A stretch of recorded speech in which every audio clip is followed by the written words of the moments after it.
హరే కృష్ణ. అందరికీ కూడా మన తెలుగు గీత కార్యక్రమానికి స్వాగతం అండి. సో ఈరోజు మనము భాగవతము నేర్చుకోవడానికి ప్రయత్నిద్దాము. సో ముందుగా ప్రార్థనలు చేద్దాము. జయ రాధ మాధవ కుంజ బిహారీ, జయ రాధ మాధవ కుంజ బిహారీ, జయ రాధ మాధవ కుంజ బిహారీ, జయ గోపీ జన వల్లభా గిరివరధారి, జయ గోపీ జన వల్లభా గిరివరధారి, యశోదనందన బ్రజ జన రంజన, యశోదనందన బ్రజ జన రంజన, యశోదనందన బ్రజ జన రంజన, యశోదనందన బ్రజ జన రంజన, యమునా తీరా వనచారి, యమునా తీరా వనచారి, యమునా తీరా వనచారి, యమునా తీరా వనచారి, జయ రాధ మాధవ కుంజ బిహారీ, జయ రాధ మాధవ కుంజ బిహారీ, జయ రాధ మాధవ కుంజ బిహారీ. హరే కృష్ణ కృష్ణ కృష్ణ హరే హరే, హరే రామ రామ రామ హరే హరే, హరే కృష్ణ కృష్ణ కృష్ణ హరే హరే, హరే రామ రామ రామ హరే హరే, హరే కృష్ణ కృష్ణ కృష్ణ హరే హరే, హరే రామ రామ రామ హరే హరే. ఓం నమో భగవతే వాసుదేవాయ. ఓం నమో భగవతే వాసుదేవాయ.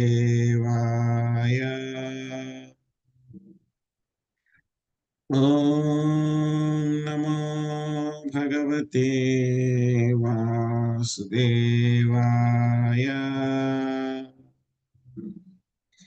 నారాయణం నమస్కృత్య నరం చైవ నరోత్తమం దేవీం సరస్వతిం వ్యాసం తదో జయముదీరయేత్.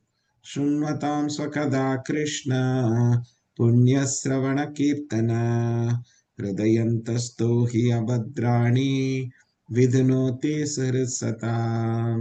నష్టప్రాయేషు అభద్రేషు నిత్యం భాగవత సేవయా, భగవతి ఉత్తమ శ్లోకే భక్తిర్భవతి నైష్ఠికీ.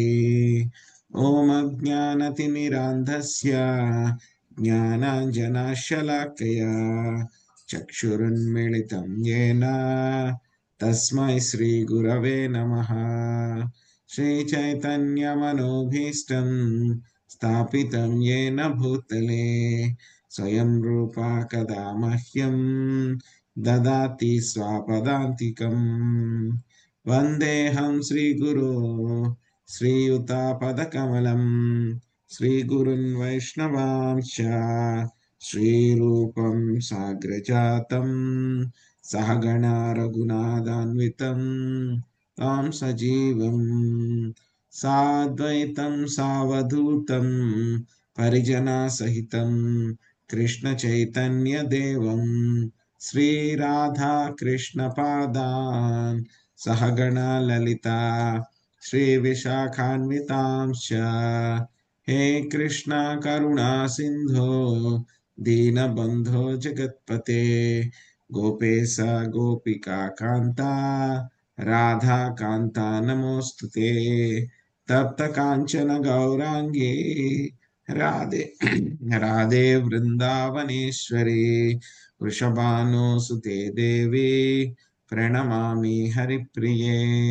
వాంఛాకల్పతరుభ్యశ్చ కృపా సింధుభ్య ఏవ చ పతితానాం పావనేభ్యో వైష్ణవేభ్యో నమో నమః. జయ శ్రీ కృష్ణ చైతన్య ప్రభు నిత్యానంద శ్రీ అద్వైత గదాధర శ్రీవాసాది గౌర భక్త వృంద. హరే కృష్ణ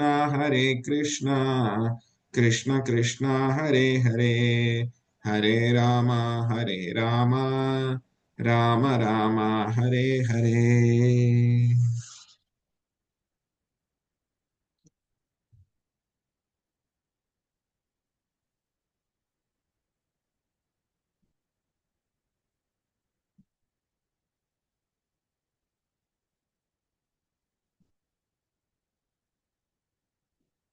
హరే కృష్ణ. హరే కృష్ణ ప్రభుజీ, ప్రణామాలు.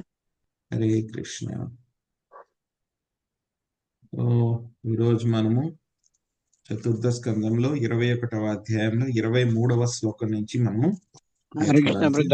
ప్రయత్నిద్దాము. హరే కృష్ణ.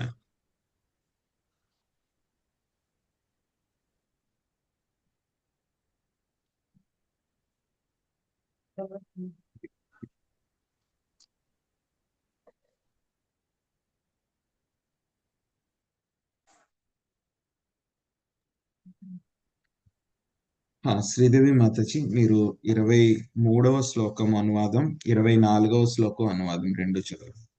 హరే కృష్ణ ప్రభుజీ, ధన్యవాదాలు. హరే కృష్ణ ప్రభుజీ.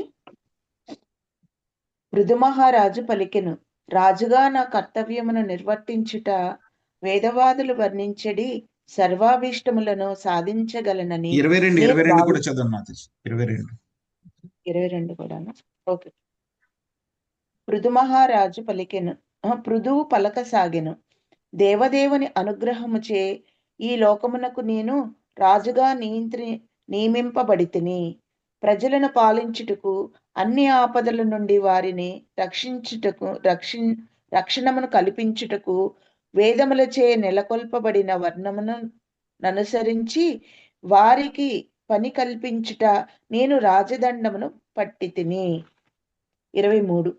పృథు మహారాజు పలికెను, రాజుగా నా కర్తవ్యమును నిర్వర్తించినంతటా వేదవాదులు వర్ణించడి సర్వాభీష్టములను సాధించగలనని నేను భావించుచున్నాను.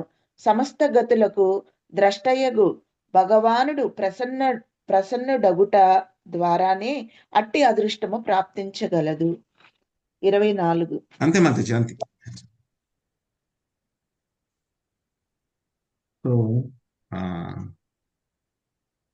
ఈ యొక్క అధ్యాయం పేరు పృథు మహారాజు ఉపదేశములు. సో ఇంతకు ముందు మనము భాగవతం తరగతిలో మనం చర్చించుకున్నాము. ఏ విధంగా అయితే పృథు మహారాజు ఆ యొక్క 100వ అశ్వమేధ యజ్ఞాన్ని ఆపేశారు. ఆపేసిన తర్వాత బ్రహ్మదేవుడు ఆజ్ఞ మేరకు ఆపిన తర్వాత భగవంతుడి యొక్క సాక్షాత్కారం జరిగిన తర్వాత ఆయన అందరికీ కూడా మొత్తం సంభావనలు, కానుకలు అన్ని కూడా అందరికీ ఇచ్చి సంతృప్తి పరిచిన తర్వాత ఎక్కడికి వచ్చారు? ఆయన మళ్ళీ తన యొక్క రాజ్యానికి, నగరానికి వచ్చారు. వచ్చినప్పుడు ఆ యొక్క నగరంలో ప్రజలందరూ కూడా ఏ విధంగా ఆయన్ని స్వాగత సత్కారాలు చేశారు, ఎంత ఉత్సవంలాగా జరిపారు అనేటువంటిది మనము చర్చించుకున్నాము. అంతటి గొప్ప ఉత్సవం జరిగినా సరే పృథు మహారాజు ఏమాత్రము కూడా ఆయన ప్రభావితుడు కాలేదు అనే విషయం కూడా మనం చర్చించుకున్నాం. ఆ తర్వాత మళ్ళీ పృథు మహారాజు ఇంకొక యజ్ఞాన్ని ఆయన ఆరంభించారు. ఆరంభించిన తర్వాత అక్కడికి దేవతలు, గొప్ప వైష్ణవులు, బ్రాహ్మణులు, ఋషులు అందరూ కూడా వాళ్ళు రావడం జరిగిందనమాట. సో ప్రజలందరూ కూడా అక్కడికి వచ్చారు. వచ్చినప్పుడు అందరికీ కూడా ఆయన స్వాగత సత్కారాలు చేసి వాళ్ళందరినీ కూడా సరిగ్గా కూర్చోబెట్టిన తర్వాత అందరికీ కూడాను పృథు మహారాజు మాట్లాడడం మొదలు పెడుతున్నారనమాట. సో ఆయన ఏం మాట్లాడుతున్నారు అనేది మనము ఈ రోజు మన యొక్క చర్చ అన్నమాట. సో ఆయన ఏం చేస్తున్నారంటే కనుక పృథు మహారాజు అందరికీ కూడా ఆయన ప్రజలు, అక్కడ ఉన్నటువంటి బ్రాహ్మణులు, వైష్ణవులు అందరికీ అన్నమాట. సో అక్కడ నాస్తికులు కూడా చాలా మంది ఉన్నారు. సో అయినా సరే ఆయన ఎవరిని ఉద్దేశించి, బ్రాహ్మణులు, జనసామాన్యము వాళ్ళందరినీ కూడా ఉద్దేశించి ఆయన మాట్లాడుతూ ఉన్నారనమాట. సో పృథు మహారాజు ఏం చెప్తున్నారు అని అంటే కనుక ఆయన చెప్పేటప్పుడు కూడా ఆయన యొక్క మాట ఎలా ఉంది, ఆ మాట యొక్క లక్షణాలు ఏంటి, ఆయన ఏ విధంగా చెప్తున్నారు, మన యొక్క మాట ఎలా ఉండాలనేటువంటిది కూడా మనం చర్చించుకున్నాం. మనం కిందటి వారంలో చర్చించుకున్నాం. సో పృథు మహారాజు మాట్లాడుతున్నారు. అది కూడా ఏంటంటే కనుక ఆయన తన యొక్క ఆజ్ఞలాగా చెప్పట్లేదు. ఎందుకంటే కనుక సో ఆ రాజుకి కూడాను బ్రాహ్మణులు, వైష్ణవుల మీద ఆయనకి అధికారం ఉండదు. సో కాబట్టి ఆయన ఎలా చెప్తున్నారు, దాన్ని అంతటిని కూడా ఒక ప్రతిపాదన కింద చెప్తున్నారనమాట. అంటే ప్రపోజల్, ప్రతిపాదన కింద చెప్తూ ఉన్నారు. ప్రతిపాదన చెప్తూ మీరు ఇక్కడ ఉన్నటువంటి గొప్ప మహాత్ములు అందరూ కూడా దీని గురించి ఆలోచించండి, విన్న తర్వాత మీ యొక్క అభిప్రాయం చెప్పండి అన్నట్టు ఆయన చెప్తూ ఉన్నారు. కానీ ఏంటంటే గనక ఆయన పరమ వైష్ణవుడు, భగవంతుడి కంసావతారం కాబట్టి ఆయన చెప్పిన వాటిల్లో ఏది కూడా ఏమాత్రము కూడా డిస్ప్యూట్ అనేది కానీ, సో నిరాకరించాల్సిన విషయం కానీ ఏది కూడా లేదనమాట అందులో. సో కాబట్టి ఆయన ఏం చెప్తున్నారు, పృథు మహారాజు ఆయన ప్రజలకు చెప్తున్నారు. సో అది ఇండైరెక్ట్ గా ఏంటంటే కనుక మనందరికీ కూడా చెప్తున్నట్టే అన్నమాట. సో కాబట్టి పృథు మహారాజు ఏం చెప్తున్నారు మనకి అనేటువంటిది ఈ రోజు మనము చర్చించుకుందాం. సో పృథు మహారాజు చెప్తున్నారు, ఏం చెప్తున్నారు, నేను ఈ లోకమునకు రాజుగా నియమించబడితిని, నేను రాజునయ్యాను. సో రాజు అయినప్పుడు నాకు కొన్ని బాధ్యతలు ఉన్నాయి. రాజు అయినప్పుడు ఏంటంటే కనుక రాజుకి, ఏ దేశానికి రాజు అయినా సరే 3 ముఖ్యమైనటువంటి బాధ్యతలు. ఒకటి ప్రజలను పాలించడము, రెండవది వాళ్ళకి ఏమైనా సరే కష్టాలు వస్తే కనుక వాటి నుంచి వాళ్ళని రక్షించడము, ఆ తర్వాత మూడవది ఆ యొక్క వర్ణాశ్రమ పద్ధతి అందరూ కూడా చక్కగా పాటిస్తున్నారా లేదా అనేటువంటి విషయాన్ని చూసి అందరూ కూడా వర్ణాశ్రమ పద్ధతి ప్రకారము వాళ్ళ యొక్క ధర్మాలు నిర్వర్తిస్తున్నారా అని చెప్పి చూడడము రాజు యొక్క బాధ్యత. సో ఈ 3 పనులు చేయడానికి నేను రాజదండాన్ని చేపట్టాను అని చెప్పి చెప్తున్నారనమాట. సో ఇక్కడ మనకి కలిగేటువంటివి ఏదైనా సరే, పెద్ద పెద్ద విషయాలు, మంచి విషయాలు మనకు వస్తూ ఉన్నాయి అంటే కనుక అవన్నీ కూడా భగవంతుడు ఇచ్చినవే అనమాట. ఎవరైనా ఒక పెద్ద పదవిలో ఉన్నా, ఒక నాయకుడి కింద ఉన్నా, ఒక రాజు అయినా, దేశాధినేత అయినా సరే అదంతా కూడా ఆ యొక్క దేవాది దేవుడు శ్రీకృష్ణ భగవాన్ యొక్క కరుణ వల్లనే జరిగిందనమాట. సో అందుకే ఇది వరకు ఏం చేసేవారు అంటే కనుక భగవంతుడి యొక్క కరుణ పొందినవాడు కాబట్టి ప్రజలందరూ కూడా ఆయన ఏం చేసేవారు, నరదేవుడు, భగవంతుడి చేత నియమించబడినటువంటి వాడు అనేటువంటి భావనతో వాళ్ళందరూ కూడా రాజుగారిని సేవించేవారు అనమాట, వాళ్ళందరూ కూడా. సో అప్పుడు ఉన్నటువంటి రాజులు కూడా ఏంటంటే కనుక రాజర్షుల కింద అదే విధంగా ఉండేవారు, వాళ్ళ యొక్క ప్రవర్తన కూడా అదే విధంగా ఉండేది. సో తర్వాత ముఖ్యమైనటువంటి విషయం ఏమిటంటే కనుక వర్ణాశ్రమ పద్ధతి, వర్ణం ప్రకారము అదేవిధంగా ఆశ్రమం ప్రకారము అన్నమాట. సో బ్రాహ్మణ, క్షత్రియ, వైశ్య, శూద్రులు, అదేవిధంగా బ్రహ్మచారి ఆశ్రమం, వానప్రస్థాశ్రమం, గృహస్థాశ్రమం, సన్యాసాశ్రమం. సో దీన్ని బట్టి మొత్తం సమాజం అంతా కూడా విభజించబడింది అన్నమాట. కానీ ప్రస్తుతం ఉన్నటువంటి సమాజంలో ఏంటంటే కనుక అసలు వర్ణాశ్రమ పద్ధతిని ఎవరు పాటించట్లేదు. సో అసలు ఎవరికి కూడా నువ్వు బ్రాహ్మణుడివా, క్షత్రియుడివా, వైశ్యుడివా, శూద్రుడివా అనేది కనుక ఎవరికి కూడా తెలియదు అనమాట.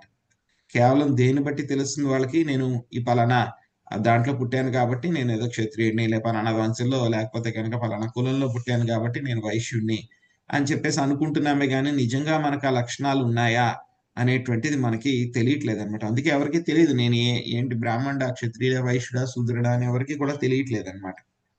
సో కాబట్టి ఎలా ఉంటుంది, ఎలా డివైడ్ చేస్తారు అనేటువంటిది మనకి భగవంతుడు ఆ భగవద్గీతలో చెప్పారు. చతుర్వర్ణ్యం మయా సృష్ట్యం గుణకర్మ విభాగశః. ఈ యొక్క వర్ణాశ్రమ పద్ధతిని నేనే విభజించాను. సంఘంలో, సమాజంలో అన్ని కూడాను చక్కగా నిర్వర్తించబడాలి అని చెప్పేసి అవన్నీ కూడా ఎలాగా పుట్టుకతో కాదు, అవన్నీ కూడా డిసైడ్ చేసేది ఎలాగా అవి గుణకర్మ విభాగశః. మనకు ఉన్నటువంటి గుణాలు, మనం చేసేటువంటి కర్మలను బట్టి అవి డిసైడ్ అవుతాయి అన్నమాట. సో ఇక్కడ ప్రజా అయితే ఇది ప్రజ అంటే కనుక ఏంటంటే కనుక ప్రజ అంటే కనుక ఓన్లీ కేవలం మనుషులే కాదనమాట, జంతువులు, అదేవిధంగా పక్షులు, రకరకాలైనటువంటి పాములు అన్నీ కూడా, మొత్తం వృక్షాలు అన్నీ కూడా ప్రజే అనమాట. సో వాటిలన్నిటినీ కూడా రక్షించాల్సినటువంటి బాధ్యత ప్రభుత్వానికి, ఐక ప్రభుత్వాధినేతకు కూడా ఉన్నాయన్నమాట. సో ఇక్కడ ఏం చెప్తున్నారు పృథు మహారాజు అంటే కనుక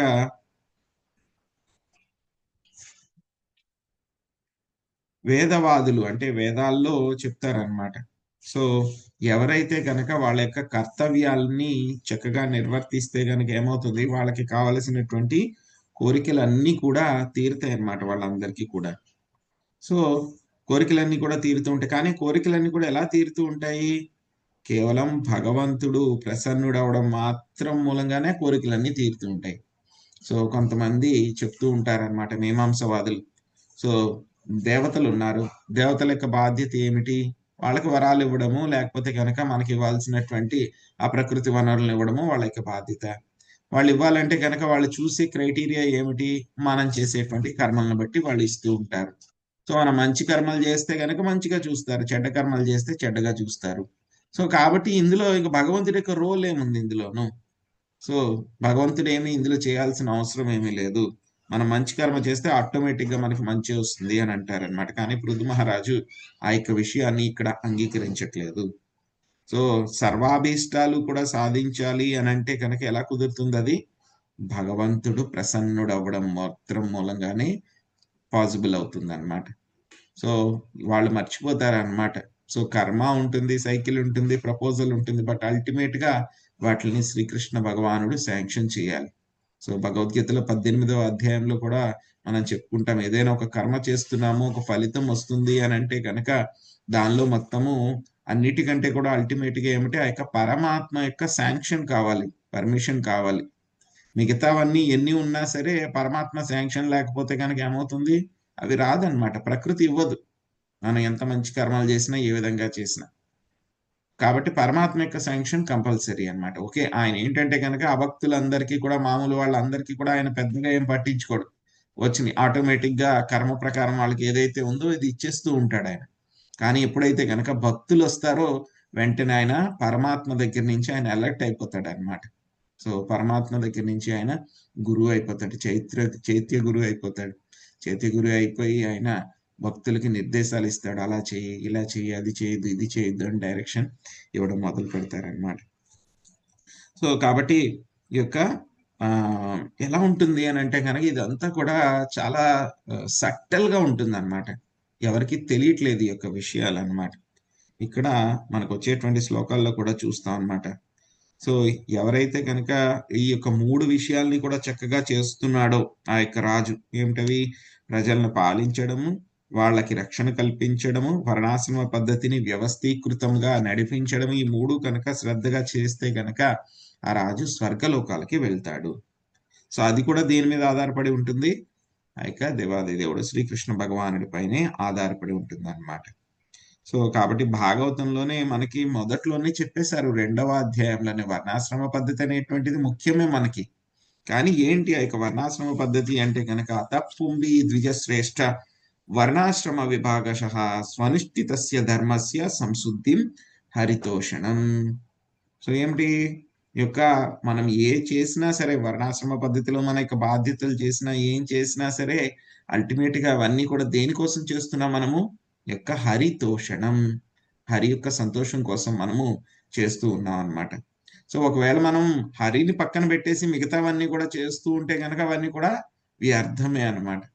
సో కాబట్టి హరి కోసం అని చెప్పేసి ఎందుకు శూద్రుడు ఎందుకు అందరికీ ఆయన అంత కష్టపడి సేవలు చేస్తూ ఉంటాడు ఆయన ఎందుకు అంత అందరికీ అణిమణిగి ఉండాలి ఎందుకు సేవ చేయాలి అంటే కనుక అప్పట్లో శూద్రులందరికీ కూడా తెలుసు అనమాట నేను శూద్రుడిని నాకు అర్హత లేదు నాకున్న గుణాలను బట్టి నేను ఈ స్థాయిలో ఉన్నాను అయినా సరే ఏమిటి నేను శూద్రుడి కింద బాధ్యతలు చేస్తూ ఉన్నా సరే హరి సంసిద్ధిం హరితోషణం హరి యొక్క ఆనందం కోసం నేను వీటిని చేస్తే కనుక ఏమవుతుంది నాకు కూడా పరిపూర్ణత్వం లభిస్తుంది అనేటువంటి విషయము శూద్రులకి తెలుసు అప్పట్లో. అందుకనే వాళ్ళు ఆ యొక్క శూద్రుడి యొక్క బాధ్యతలను కూడా ఎంతో శ్రద్ధగా వాళ్ళు చేసేవారనమాట. Not as if by force, ఏదో బలవంతంగా చేస్తున్నారు. తర్వాత బలవంతంగా వాళ్ళకి ఆ గుణాలు లేకపోయినా సరే చేయించడం మొదలు పెట్టారు, అది వేరే సంగతి. కానీ ఏంటంటే కనుక దైవీ వర్ణాశ్రమ పద్ధతిలో అయితే కనుక శూద్రులకు కూడా తెలుసు అనమాట, నేను తక్కువ రకమైనటువంటి పని చేస్తున్నాను, ఈ పని చేస్తున్నా సరే ఈ పనిని కూడా నేను సంసిద్ధిం హరితోషణం, హరి యొక్క సంతోషం కోసం చేస్తున్నాను. ఇది కూడా నేను హరికి సంతోషం చేస్తే అల్టిమేట్ గా హరి యొక్క సంతోషం కావాలి కాబట్టి ఇంత తక్కువ పని అయినా సరే ఆయన సంతోషం పడితే కనుక ఏమవుతుంది, నాకు పరిపూర్ణత్వం లభిస్తుంది నా జీవితానికి అనేటువంటి విషయం అప్పట్లో అందరికీ తెలుసు. కాబట్టి ప్రతి ఒక్కళ్ళు కూడా వాళ్ళ యొక్క బాధ్యతల్ని చక్కగా నిర్వర్తించేవారు అనమాట. సో కాబట్టి అది ఇప్పుడు మిస్సింగ్ పాయింట్ అనమాట. సంసిద్ధిం హరితోషణం అనేటువంటి పాయింట్ మిస్ అవుతుంది. కాబట్టి అందరూ కూడా ఒక కులాల వాళ్ళు మతాల వాళ్ళు కొట్టుకోవడము అవి ఇవి అన్ని కూడా జరుగుతూ ఉన్నాయి అన్నమాట. సో కాబట్టి మనము ఇక సంసిద్ధిం హరితోషణం అనేటువంటి విషయాన్ని మనము గుర్తుపెట్టుకోవాలన్నమాట. సత్య ప్రభుజీ మీరు 24, 25 శ్లోకాలు అనువాదం చేయండి. హరే కృష్ణ ప్రభుజీ, దండోపామి ప్రభుజీ, శ్రీల ప్రభుపాదికి జై. వర్ణాశ్రమములను దృష్ట్యా ప్రజలు కర్తవ్యం ఏమిటో తెలియజేయక కేవలము వారి నుండి శిస్తులు పన్నులు చేసేది ఏ రాజైనను వారి యొక్క పాపములను అనుభవించవలసి వచ్చును. అట్టి పతనముతో పాటు ఆ రాజు తన సౌభాగ్యమును కూడా కోల్పోవును. 25. పృథువు ఇట్లు కొనసాగించెను, కనుక ఓ ప్రజలారా, మరణాంతరము మీ రాజు యొక్క శ్రేయస్సు కొరకై వర్ణాశ్రమములను దృష్ట్యా మీ ధర్మములను చక్కగా నిర్వర్తించుచు ఎల్లప్పుడూ భగవానుని మీ హృదయములలో ధ్యానింపుడు. ఈ విధముగా చేయట ద్వారా మీరు మీ ప్రయోజనమును పరీక్షించుకొనుటయే కాక మరణాంతరము మీ రాజు యొక్క శ్రేయస్సు కొరకు అతనిపై కరుణను చూపిన వారగుదురు. థ్యాంక్ యూ ప్రభు. హరే కృష్ణ. హరే కృష్ణ. సో ఇక్కడ మళ్ళీ పృథు మహారాజ్ చెప్తున్నారు అనమాట, ఈ యొక్క రాజు అనేటువంటి వాడు ఏంటంటే కనుక మనం చెప్తున్న 3 ముఖ్యమైనటువంటి బాధ్యతలు అన్నమాట. ఒకవేళ కనుక ఆ రాజు ఆ యొక్క వర్ణాశ్రమ పద్ధతిని సరిగ్గా అమలు చేయలేకపోతే లేకపోతే కనుక అమలు చేయడానికి ప్రయత్నించకపోతే ఏమవుతుంది, అటువంటి రాజు యొక్క పరిస్థితి అనేటువంటిది మనకు చెప్తున్నారు అన్నమాట పృథు మహారాజు. ఏం చెప్తున్నారు, అటువంటి రాజు ఏమవుతుందంటే కనుక ఆ రాజు త్వరలోనే, ఎందుకంటే కనుక వర్ణాశ్రమ పద్ధతిని పాటించకుండా వీళ్ళ దగ్గర నుంచి ఏం చేస్తున్నారు, ఈయన పన్నులు వసూలు చేస్తున్నారు కాబట్టి వాళ్ళ యొక్క పాప కర్మలలో కూడా భాగము రాజుకి వస్తుంది. అందరి దగ్గర పన్నులు వసూలు చేస్తారు, వాళ్ళు పాపాలు చేస్తూ ఉన్నటువంటి ధనంతో మనకు కూడా ఇచ్చారు అనుకోండి, ఆ ధనాన్ని ఏమవుతుంది, మనకి కూడా ఆ యొక్క పాపం అనేటువంటిది వస్తుంది అనమాట. సో కాబట్టి ఈ యొక్క ప్రభుత్వాధినేతలు అదేవిధంగా రాజులు చాలా జాగ్రత్తగా ఉండాలన్నమాట. ఏం చెప్తారంటే కనుక మనకి శాస్త్రాల్లో కొన్ని ప్రదేశాలు ఉంటాయి, కొన్ని ప్రదేశాల్లో మనం అసలు తినకూడదు అనమాట, ఎందుకంటే చాలా పాపభూయిష్టమైనటువంటి ప్రదేశాలు. అటువంటి ప్రదేశాల్లో కేవలం తింటే కూడా మనకి పాపం వస్తుందంట. సో అందుకే ఏం చేస్తారు అంటే కనుక ఇంట్లో ఇది వరకు చేసేవారు ఇలాగా పెద్ద పెద్ద ఉత్సవాలు కానీ ఏమైనా జరిగితే కనుక వైష్ణవుల్ని బ్రాహ్మణుల్ని వాళ్ళ ఇంటికి పిలిచి వాళ్ళకి ఏం చేసేవారు, భోజనం పెట్టేవారు అనమాట వాళ్ళందరూ కూడా. సో ఏమవుతుంది, వైష్ణవులు బ్రాహ్మణులు వస్తే కనుక వాళ్ళ యొక్క దివ్య తేజస్సుతోటి వాళ్ళ యొక్క పవిత్రతతోటి అక్కడ ఏవైనా సరే అపవిత్రమైనటువంటి విషయాలు ఏవైనా ఉంటే అవన్నీ కూడా ఏమైపోతాయి, నాశనం అయిపోతాయి, ప్రక్షాళన అయిపోతాయి అన్నమాట. సో అందుకే వైష్ణవుల్ని బ్రాహ్మణుల్ని భోజనాలకు పిలిచి ఇదివరకు పెట్టేవారు అనమాట అలాగా. సో కానీ ఏంటంటే కనుక మళ్ళీ ఇది వాళ్ళ వైపు నుంచి అనమాట, ఎవరైతే ఉన్నారో సామాన్య ప్రజలకి. కానీ వైష్ణవులు బ్రాహ్మణులు కూడా ఎక్కడ పడితే అక్కడికి వెళ్ళి విందుల్లోనూ వాటిల్లోనూ కూడా వాళ్ళు పార్టిసిపేట్ చేయకూడదు అనమాట. సో వాళ్ళు కూడా చూసుకోవాలి సరైనటువంటి ప్రదేశమా కాదా, నేను వెళ్ళొచ్చా లేదా అని చెప్పి బ్రాహ్మణులు వైష్ణవులు వాళ్ళ యొక్క విచక్షణ పెట్టుకోవాలి. ఎవరు పిలిస్తే గనక వాళ్ళ దగ్గరికి వెళ్ళిపోకూడదు అనమాట. సో అందుకే ప్రభుపాద్ గారు మళ్ళీ మళ్ళీ చెప్తారు, ఈ యొక్క అందరికీ కూడా శుభం కలగాలనే మా యొక్క కృష్ణ చైతన్య ఉద్యమము సశాస్త్రీయంగా మేము చేస్తూ ఉన్నాము అని చెప్పి చెప్తున్నారు. ఇంకా పృథు మహారాజ్ ఏం చెప్తున్నారు అని అంటే కనుక, సో ప్రజలందరూ కూడా పృథు మహారాజుని ఎంతగానో ఇష్టపడుతున్నారు అన్నమాట. ఇంకా కొంతమంది భక్తులు ఉండకపోవచ్చు, అందులోను కొంతమంది వైష్ణవులు ఉండకపోవచ్చు, సామాన్య ప్రజలు ఉండొచ్చు. కానీ సామాన్య ప్రజలు అయినా సరే వాళ్ళకి ఏంటంటే కనుక పృథు మహారాజు అంటే కనుక ఇష్టం ఉండొచ్చు వాళ్ళకి. ఇంకా వర్ణాశ్రమ పద్ధతి పాటించడం మొదలు పెట్టకపోవచ్చు, పాటించినా సరే సరిగ్గా శ్రద్ధగా చేస్తూ ఉండకపోవచ్చు. సో అటువంటి వాళ్ళ కోసం పృథు మహారాజు ఏం చెప్తున్నారు అని అంటే కనుక, మీ యొక్క రాజు యొక్క శ్రేయస్సు కోసము మీరు నన్ను ఇష్టపడుతున్నారు కాబట్టి నా యొక్క శ్రేయస్సు కోసము ఏం చెప్తున్నారు, నాకేమైనా చెయ్యాలి అని అనుకుంటే కనుక నాకేం ఇవ్వాల్సిన అవసరం లేదు. ఏం చేయమంటున్నారు వాళ్ళని, మీ యొక్క వర్ణాశ్రమ పద్ధతి ధర్మాలు ఏవైతే ఉన్నాయో వాటిని అన్నిటినీ కూడా చక్కగా నిర్వర్తిస్తూ ఓన్లీ వర్ణాశ్రమ పద్ధతి ఒక్కటే నిర్వర్తిస్తే సరిపోదు. ఏం చేయమంటున్నారు, ఆ భగవంతుణ్ణి మీ యొక్క హృదయాల్లో ధ్యానించండి. సో ఆ విధంగా చేయడం మూలంగా ఏం జరుగుతుంది, మిమ్మల్ని మీరు రక్షించుకోగలుగుతారు. మీతో పాటు మీరు పాపాలు చేయరు కాబట్టి, వర్ణాశ్రమ పద్ధతిని పాటిస్తారు కాబట్టి, భగవంతుని మీరు ధ్యానించుకుంటూ ఉంటారు కాబట్టి మీ యొక్క రాజుకి కూడా శ్రేయస్సు జరుగుతుంది, మంచి జరుగుతుంది. ఆ విధంగా మీరు నాకు గిఫ్ట్ ఇచ్చినట్టు అవుతుంది, నా పైన కరుణ చూపించినట్లు అవుతుంది అని చెప్పి ఆ విధంగా ప్రజలందరినీ కూడా ఆయన, ఎందుకంటే కనుక ఆయన ఎవరిని కూడా వదిలిపెట్టాలని అనుకోరు. సో పృథు మహారాజు అందరినీ కూడా ఆయన తనతో పాటు తీసుకుని వెళ్ళాలి అని అనుకుంటున్నారు కాబట్టి అన్ని రకాల వాళ్ళకి, ఒక్క నాస్తికులను తప్పితే కనుక మిగతా వాళ్ళందరినీ కూడా, సో రకరకాల కొంతమంది ప్రజలు 3 రకాల కేటగిరీస్ ఉంటాయి జనులు. కొంతమంది ఏంటంటే కనుక ఆల్రెడీ వైష్ణవులు, బ్రాహ్మణులు, భక్తులు ఉంటారు, ఋషులు ఉంటారు, వాళ్ళందరికీ కూడా తెలుసు, ఆల్రెడీ ముందుకు వెళ్ళిపోయారు భక్తులు వాళ్ళు. కొంతమంది ఏంటంటే కనుక వీళ్ళకి చాలా ఆపోజిట్ గా ఉంటారు వాళ్ళు, వేణ లాంటి వాళ్ళు. వాళ్ళు ఏంటంటే భక్తి చేయడానికి విముఖతతో ఉంటారు, వాళ్ళు అస్సలు చేయమంటారు ఆపోజిట్ గా, ఇంకా వైష్ణవులకి బ్రాహ్మణులకి ఇబ్బందులు కలిగిస్తూ ఉంటారు.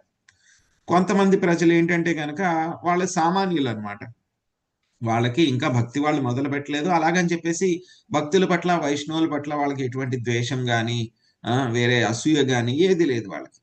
సో పృథు మహారాజ్ ఏం చెప్తున్నారు, అటువంటి వాళ్ళ కోసము ఈ శ్లోకంలో ఏం చెప్తున్నారు, సో నాకు శ్రేయస్సు కోసం, అంటే వాళ్ళకి జనరల్ గానే పృథు మహారాజ్ అంటే ఇష్టం, ఎందుకంటే ఆయన చక్కగా పరిపాలించారు, వాళ్ళకి కావాల్సినవన్నీ చూసుకుంటున్నారు, వాళ్ళు ప్రశాంతంగా వాళ్ళ యొక్క జీవనం జరుగుతూ ఉంది, సో సుఖ సంతోషాలతో ఉన్నారు కాబట్టి జనరల్ గానే ఏ విధంగా అటువంటి రాజు, ఎందుకంటే వేణా సమయంలో చాలా కష్టాలు పడ్డారు, ఇబ్బందులు పడ్డారు.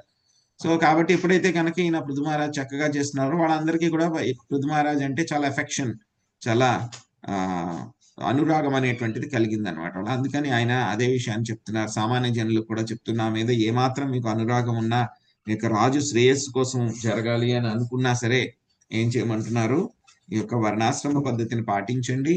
వర్ణాశ్రమ పద్ధతిని పాటిస్తూ మీరు ఏం చేయమంటున్నారు, మీ అందరి హృదయాల్లో కూడా భగవంతుడిని ధ్యానం చేయండి అని చెప్పి చెప్తున్నారు అనమాట. ఇంకా పృథు మహారాజ్ చాలా ఇన్స్ట్రక్షన్స్ అన్ని కూడా ఇస్తారు. ఇంకేం చెప్తున్నారు, మీరు ఏది చేసినా సరే భగవద్గీతలో మనకి ఎలా చేయమంటే, అందరిని ధ్యానించమంటే చెప్పారు కదా, యత్కరోషి యజ్జుహోషి దదాసి యత్తపస్యసి కౌంతేయ మత్కృష్వ మదర్పణ. మీరు ఏది వనరించినా, ఏది భుజించినా, ఏది దానం చేసినా, ఏది తపస్సు చేసినా సరే అంతా కూడా ఏం చేయమంటున్నారు, సంసిద్ధిం హరితోషణం, భగవంతుడి యొక్క ప్రీత్యర్థం కోసం మాత్రమే చేయండి, అది కృష్ణుడికి అర్పించండి అని చెప్పి చెప్తున్నారు అనమాట. తర్వాత మళ్ళీ ఈ యొక్క కర్మలు చేసే వాళ్ళు ఉంటారు కదా, మరి కర్మలు చేస్తే కనుక మరి ఎవరెవరికి వీటిల్లో ఫలితాలు వస్తాయి అనేటువంటి దాని గురించి కూడా మళ్ళీ పృథు మహారాజు మనకి చెప్తున్నారు అనమాట. సో లక్ష్మీజీ మాతజీ 26, 27 శ్లోకాలు అనువాదం చదవండి. హరే కృష్ణ ప్రభుజీ, ప్రణామాలండి. 26. మరణానంతరము కర్మఫలమును కర్త, నిర్దేశకుడు, అనుమోదకుడు ముగ్గురును సమానముగా పంచుకొనెదరు. కనుక నా ప్రతిపాదనను సమర్థింపుమని శుద్ధాంతరంగులకు దేవతలను, పితృదేవతలను, సాధు పురుషులను నేను అర్థించుచున్నాను. 27. పూజ్యులైన జనులారా, ప్రామాణిక శాస్త్రవచనమును అనుసరించి మన ప్రస్తుత కర్మలకు ఫలమునివ్వగల పరమ ప్రామాణికుడు ఒకడు కలడు. లేనిచో ఇహపర జన్మలలో అసాధారణమగు సౌందర్యమును, శక్తిని కలిగిన వారు ఎట్లుండగలరు? హరే కృష్ణ ప్రభుజీ. హరే కృష్ణ. సో మనం ఏదైనా సరే కర్మలు చేస్తే కనుక, పాపకర్మ చేసినా పుణ్యకర్మ చేసినా సరే జనరల్ గా ఏమవుతుందంటే కనుక ఆ యొక్క ఫలితాలను అందరినీ కూడా ముగ్గురు పంచుకుంటారనమాట. ఎవరు వాళ్ళు? మొట్టమొదటిది ఆ యొక్క కర్మ చేసేటువంటి వాడు, రెండవది ఆ యొక్క కర్మ ఆ విధంగా చేయమని చెప్పి నిర్దేశించేవాడు, ప్రేరేపించేవాడు ఆ కర్మ చేయమని చెప్పేసి, మూడవది దాన్ని ఎవరైతే కనుక అనుమతి ఇచ్చారో వాళ్ళు అన్నమాట. సో ఎగ్జాంపుల్ తీసుకుందాం, ఎక్కడైనా సరే జంతువులను వధిస్తూ ఉన్నారు, కబేళాలు ఉన్నాయి, చేస్తూ ఉన్నారు. సో ఎవరికి వస్తుంది పాపము అని అంటే కనుక జంతువు వధించిన వాడికి మాత్రమే వస్తుందా? లేదు, ఆ జంతువును వధించిన వాడికి వస్తుంది పాపము. ఆ తర్వాత జంతువును వధించడానికి ఆ యొక్క కబేళాన్ని ఏర్పరిచిన వాడు, యజమాని ఎవరైతే, కబేళా యజమాని ఎవరైతే ఉన్నాడో వాడికి కూడా వస్తుంది పాపము. వాడికే కాకుండా ఇంకా ఆ జంతువు కబేళాని అంటే కనుక ఆ జంతువుని చంపేటువంటి ప్రదేశానికి పర్మిషన్ ఇచ్చిన వాడికి కూడా షేర్ వస్తుంది. పర్మిషన్ ఇచ్చిన జంతువుని చంపిన వాడికి, ఒకదాన్ని చంపాడు అనుకోండి, 10 మందిని చంపాడు అనుకోండి, వాడికి అంతే షేర్ వస్తుంది. కానీ ఆ యొక్క పెట్టాడు కదా వాడు, ఆ యొక్క షాప్ పెట్టిన వాడికి ఎన్ని జంతువులు మొత్తం 10 మంది వారు పనిచేస్తూ ఉన్నారంటే కనుక 10 మంది దగ్గర నుంచి కూడా రిజల్ట్ వస్తుంది వాడికి. అదే కాకుండా ఒక ప్రభుత్వాధికారి కానీ రాజు కానీ పర్మిషన్ ఇస్తే కనుక ఏమవుతుంది, అటువంటి కబేళాలు ఎన్నైతే ఉన్నాయో అన్ని అంత ఎక్కువ. సో వీళ్ళందరూ కూడా ఏంటంటే కనుక దీన్ని వాళ్ళు ఫలితాలని అనుభవించాల్సి వస్తుంది. సో మరణ సమయంలో ఫలితాలన్నీ కూడా అనుభవించాల్సి వస్తుంది. అందుకే పృథు మహారాజు ఏం చెప్తున్నారు, నా మీద ఏమాత్రం మీకు అనురాగం ఉన్నా సరే ఏం చేయమంటున్నారు, మీ యొక్క వర్ణాశ్రమ పద్ధతిని పాటించండి, లేకపోతే కనుక మరణానంతరము మనం అందరం కూడా వాటికి అనుభవించాల్సి వస్తుంది అని చెప్పి చెప్తున్నారు అనమాట. తర్వాత శ్లోకంలో బట్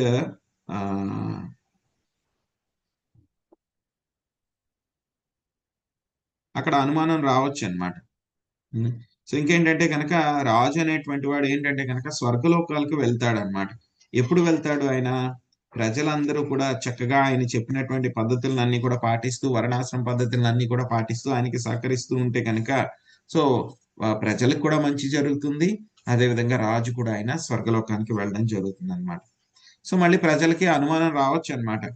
సో మరి మీ నాన్నగారు వేణుడు ఉన్నారు కదా, మరి ఆయన అయితే కనుక అసలు ఇక భగవంతుడి యొక్క ప్రార్థనలే చేయకూడదు, పూజలే చేయకూడదు అని అన్నారు కదా, మరి దాని సంగతి ఏంటి అని చెప్పి అనుమానాలు రావచ్చు. అందుకని చెప్పి పృథు మహారాజు మళ్ళీ చెప్తున్నారనమాట.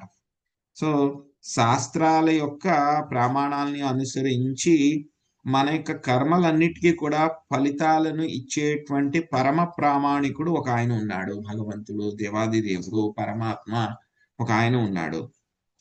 సో ఆయన ఉండబట్టే మన యొక్క కర్మలన్నిటికీ కూడా ఫలితాలు వస్తూ ఉన్నాయి. అదేమో ఆటోమేటిక్ గా ఏమీ జరగదు, ఆయన శాంక్షన్ చేసే ఆయన ఒక ఆయన ఉన్నాడు.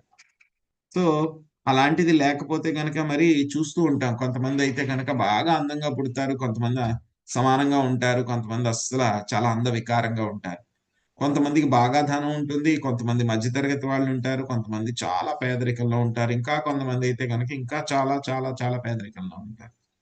సో ఇలాంటి తేడాలన్నీ కూడా, కొంతమంది పుట్టేటప్పుడే బంగారపు స్పూన్ నోట్లో పెట్టుకుని ఎంతో పెద్ద ధనవంతుల కుటుంబాల్లో పుడుతున్నాడు, కొంతమంది అయితే కనుక రోడ్డు పక్కన ఉండేటువంటి పూరి గుడిసెలో పుడుతున్నారు. ఎందుకు ఇలా జరుగుతుంది అని అంటే కనుక ఈ యొక్క పరమ ప్రామాణికుడు ఒక ఆయన ఉన్నాడు, ఆయనే మనందరి యొక్క అన్నింటికి కూడా ఆయన ఏం చేస్తున్నాడు, మన యొక్క ఫలితాలన్నీ కూడా మన యొక్క కర్మానుసారము ఇస్తూ ఉన్నారనమాట. సో పృథువు యొక్క తండ్రి ఎవరు? వేణుడు పరమ నాస్తికుడై ఉన్నాడనమాట. ఎటువంటి శాస్త్ర నియమాలు వద్దు అని చెప్పాడు ఆయన, బ్రాహ్మణులకి ఏమాత్రం గౌరవం ఇవ్వలేదు, మొత్తం యజ్ఞాలన్నీ కూడా ఆయన ఆపేశాడు, అవన్నీ కూడా మనం ఇంతకుముందు చర్చించుకున్నాం. బ్రాహ్మణుల్ని చాలా హింస పెట్టేశాడు, బ్రాహ్మణులకి ఏమైంది, చాలా అసహ్యం వచ్చేసింది. వచ్చిన తర్వాత ఏం చేశారు, వాడిని పదవి నుంచి తీసేయడమే కాకుండా ఏం చేశారు, వేణుడిని వాళ్ళ యొక్క శక్తితోటి వాళ్ళు చంపేశారు అనమాట ఏకంగా. సో అలాగే నాస్తికులు కూడా ఏమంటారు అంటే కనుక ఏమీ ఉండదు, ఇప్పుడే చెప్పుకున్నాం కదా.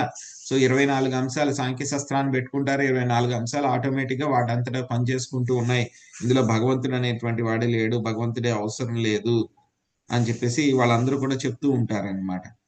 సో కానీ దానివల్ల ఏమీ ఉపయోగం లేదు, ఎందుకంటే భగవంతుడు లేకపోతే కనుక అవి ఏవి కూడా ఒక పద్ధతి ప్రకారం జరగవు. చిన్నపిల్లవాడికి కూడా తెలుసు.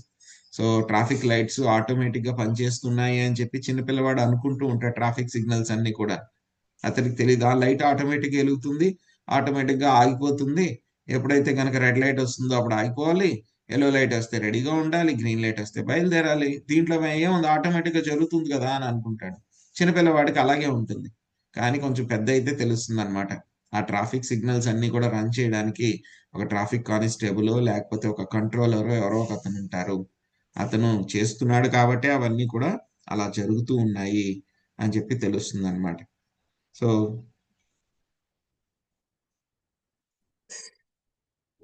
సో రెండు రకాలైనటువంటి వాళ్ళు అన్నమాట. అటువంటి వాళ్ళ గురించి అంతా కూడా ఇక్కడ చెప్తున్నారన్నమాట. సో ఎప్పుడైతే కనుక ఆ బుద్ధుడు ఆయన వచ్చారో ఏం చేశారు, ఆయన యొక్క వేదాలని ఆయన నిరసించారన్నమాట.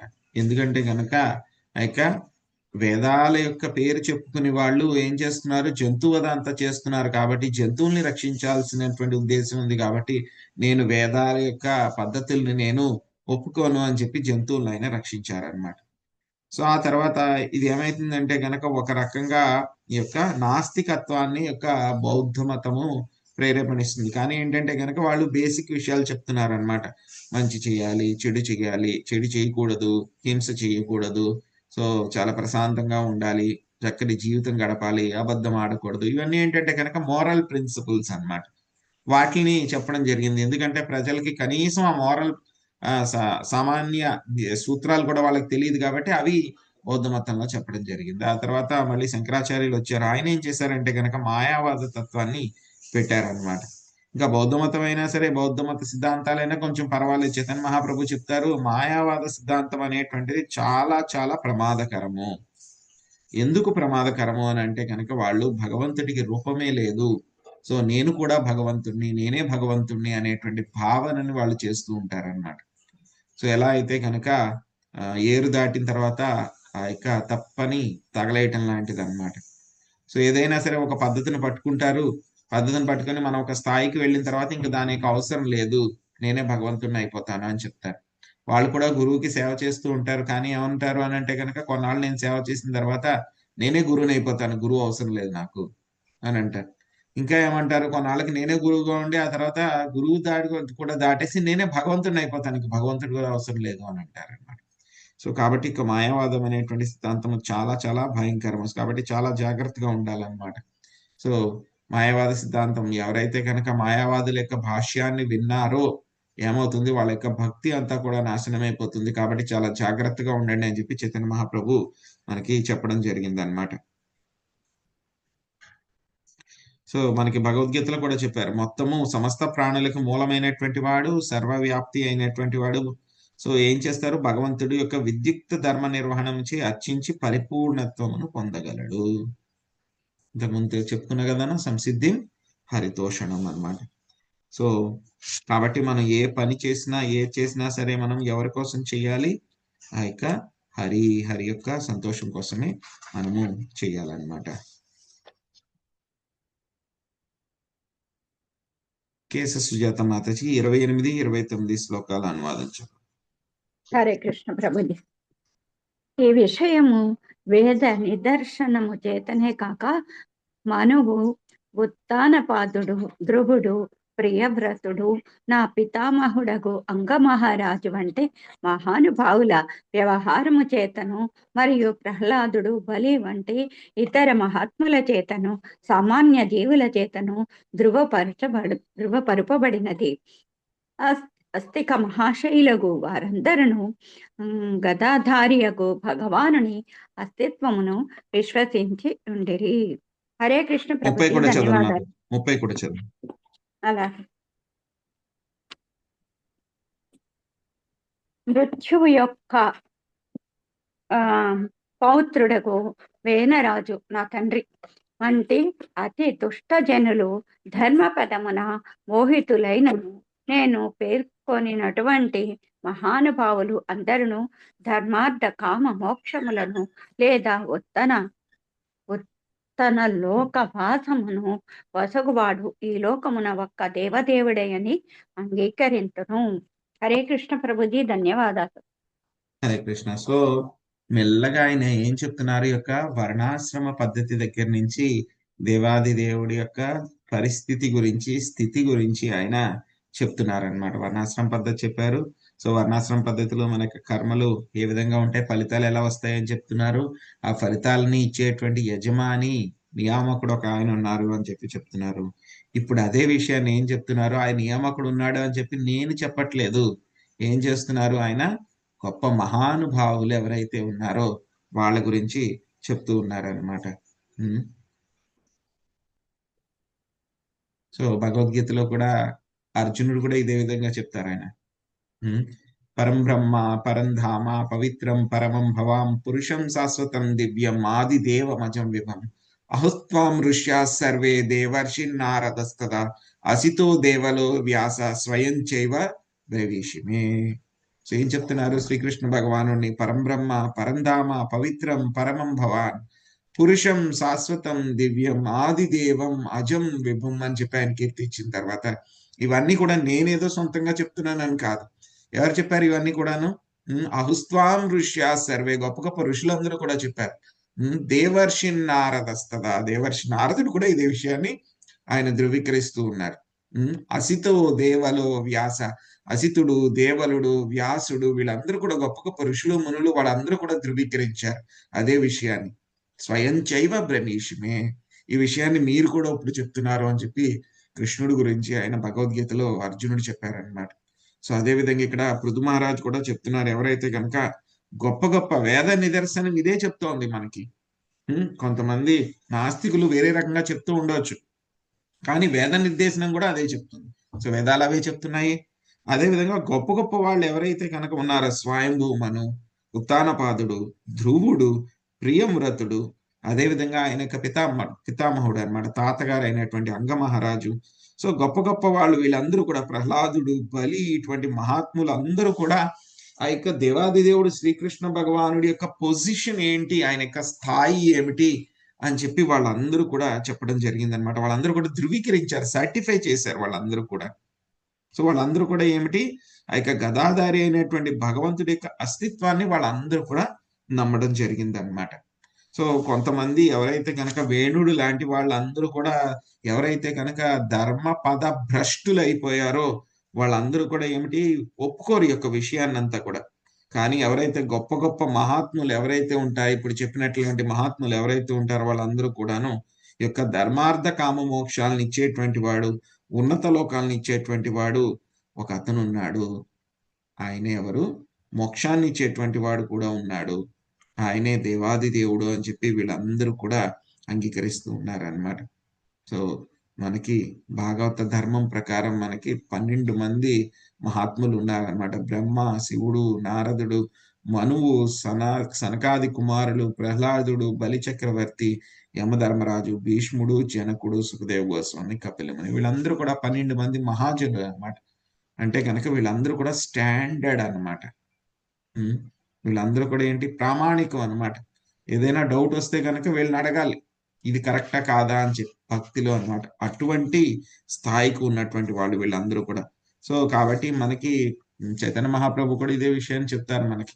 ఏదైనా ఒక శాస్త్ర సంబంధ విషయం మీద మనకి ఏమైనా సరే అనుమానాలు వస్తే కనుక ఏం చేయాలి, మొట్టమొదట శాస్త్ర ప్రమాణం చూడాలి. తర్వాత రెండవది ఏం చూడాలి, సాధువు ఏం చెప్తున్నాడు అని చూడాలి. మూడవది ఏంటి, గురువు ఏం చెప్తున్నారు అని చూడాలి.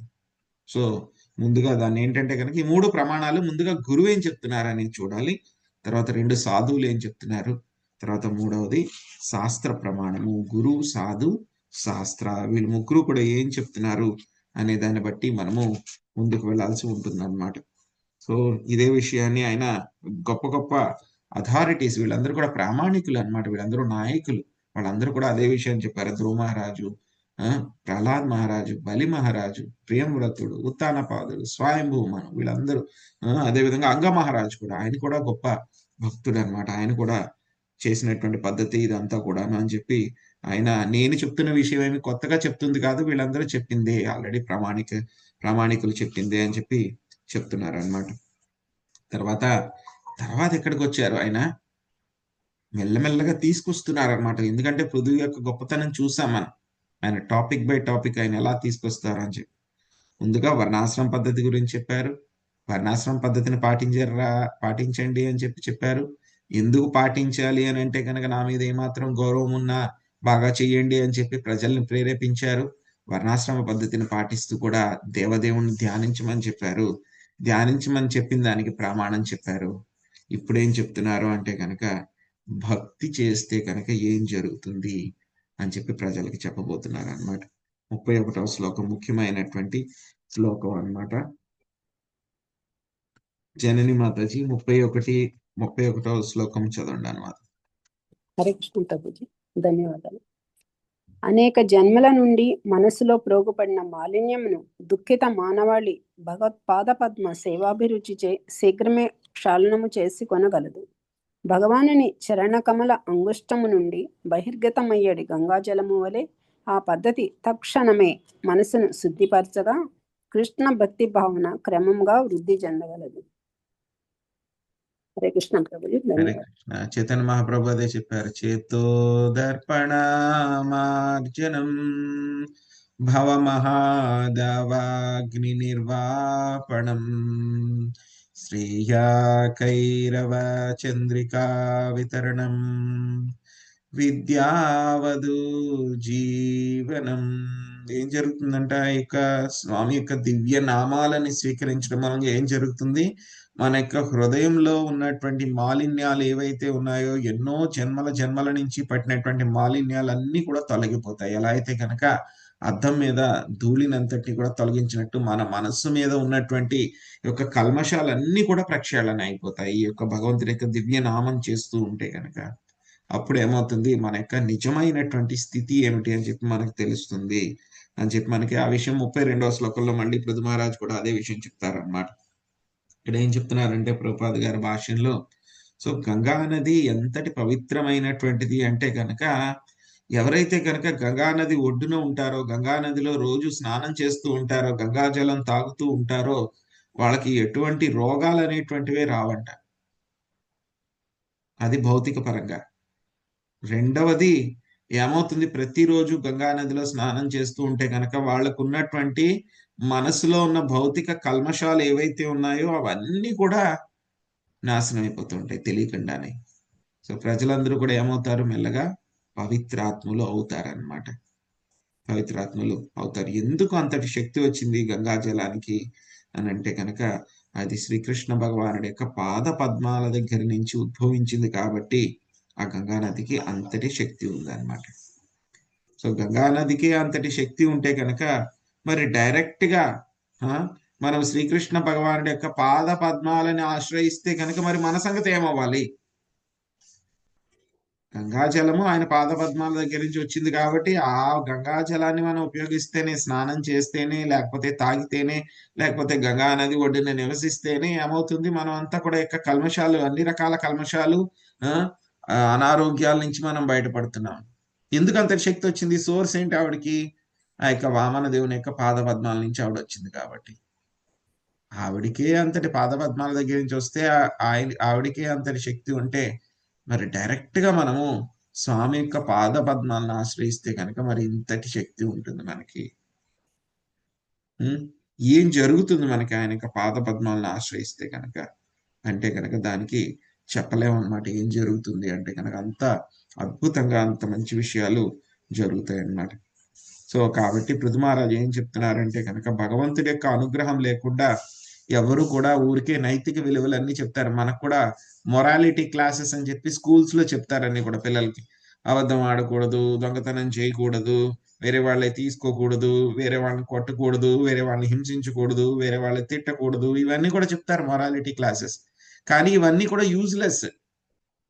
ఎందుకంటే కనుక సమయం వచ్చింది అనుకోండి, ఏదైనా తేడా వచ్చింది అనుకోండి, వెంటనే వాళ్ళు ఈ యొక్క మోరల్ ప్రిన్సిపల్ ని వెంటనే వాళ్ళు దాటేస్తారు. వాళ్ళు ఏదో కారణం చెప్తారు. కానీ ఎవరైతే కనుక భక్తుడవుతాడో, సో భక్తుడైనటువంటి వాడు ఏంటంటే కనుక భక్తుడైనటువంటి వాడికి ఇక మోరల్ ప్రిన్సిపల్స్ అన్ని కూడా ఏమీ సెపరేట్ గా వాడు నేర్చుకోవాల్సిన అవసరం లేదు. ఆటోమేటిక్ గా ఇవన్నీ కూడా అతనిలో వృద్ధి చెందుతాయి అన్నమాట. సో కాబట్టి ఎవరైనా సరే ముందుగా సమాజంలో కూడా మంచిగా ఉండాలి అంటే కనుక ఏం చేయాలి? యొక్క భక్తి యోగాన్ని స్వీకరించాలి. స్వీకరిస్తే కనుక ఏమవుతుంది? క్షిప్రం భవతి ధర్మాత్మ.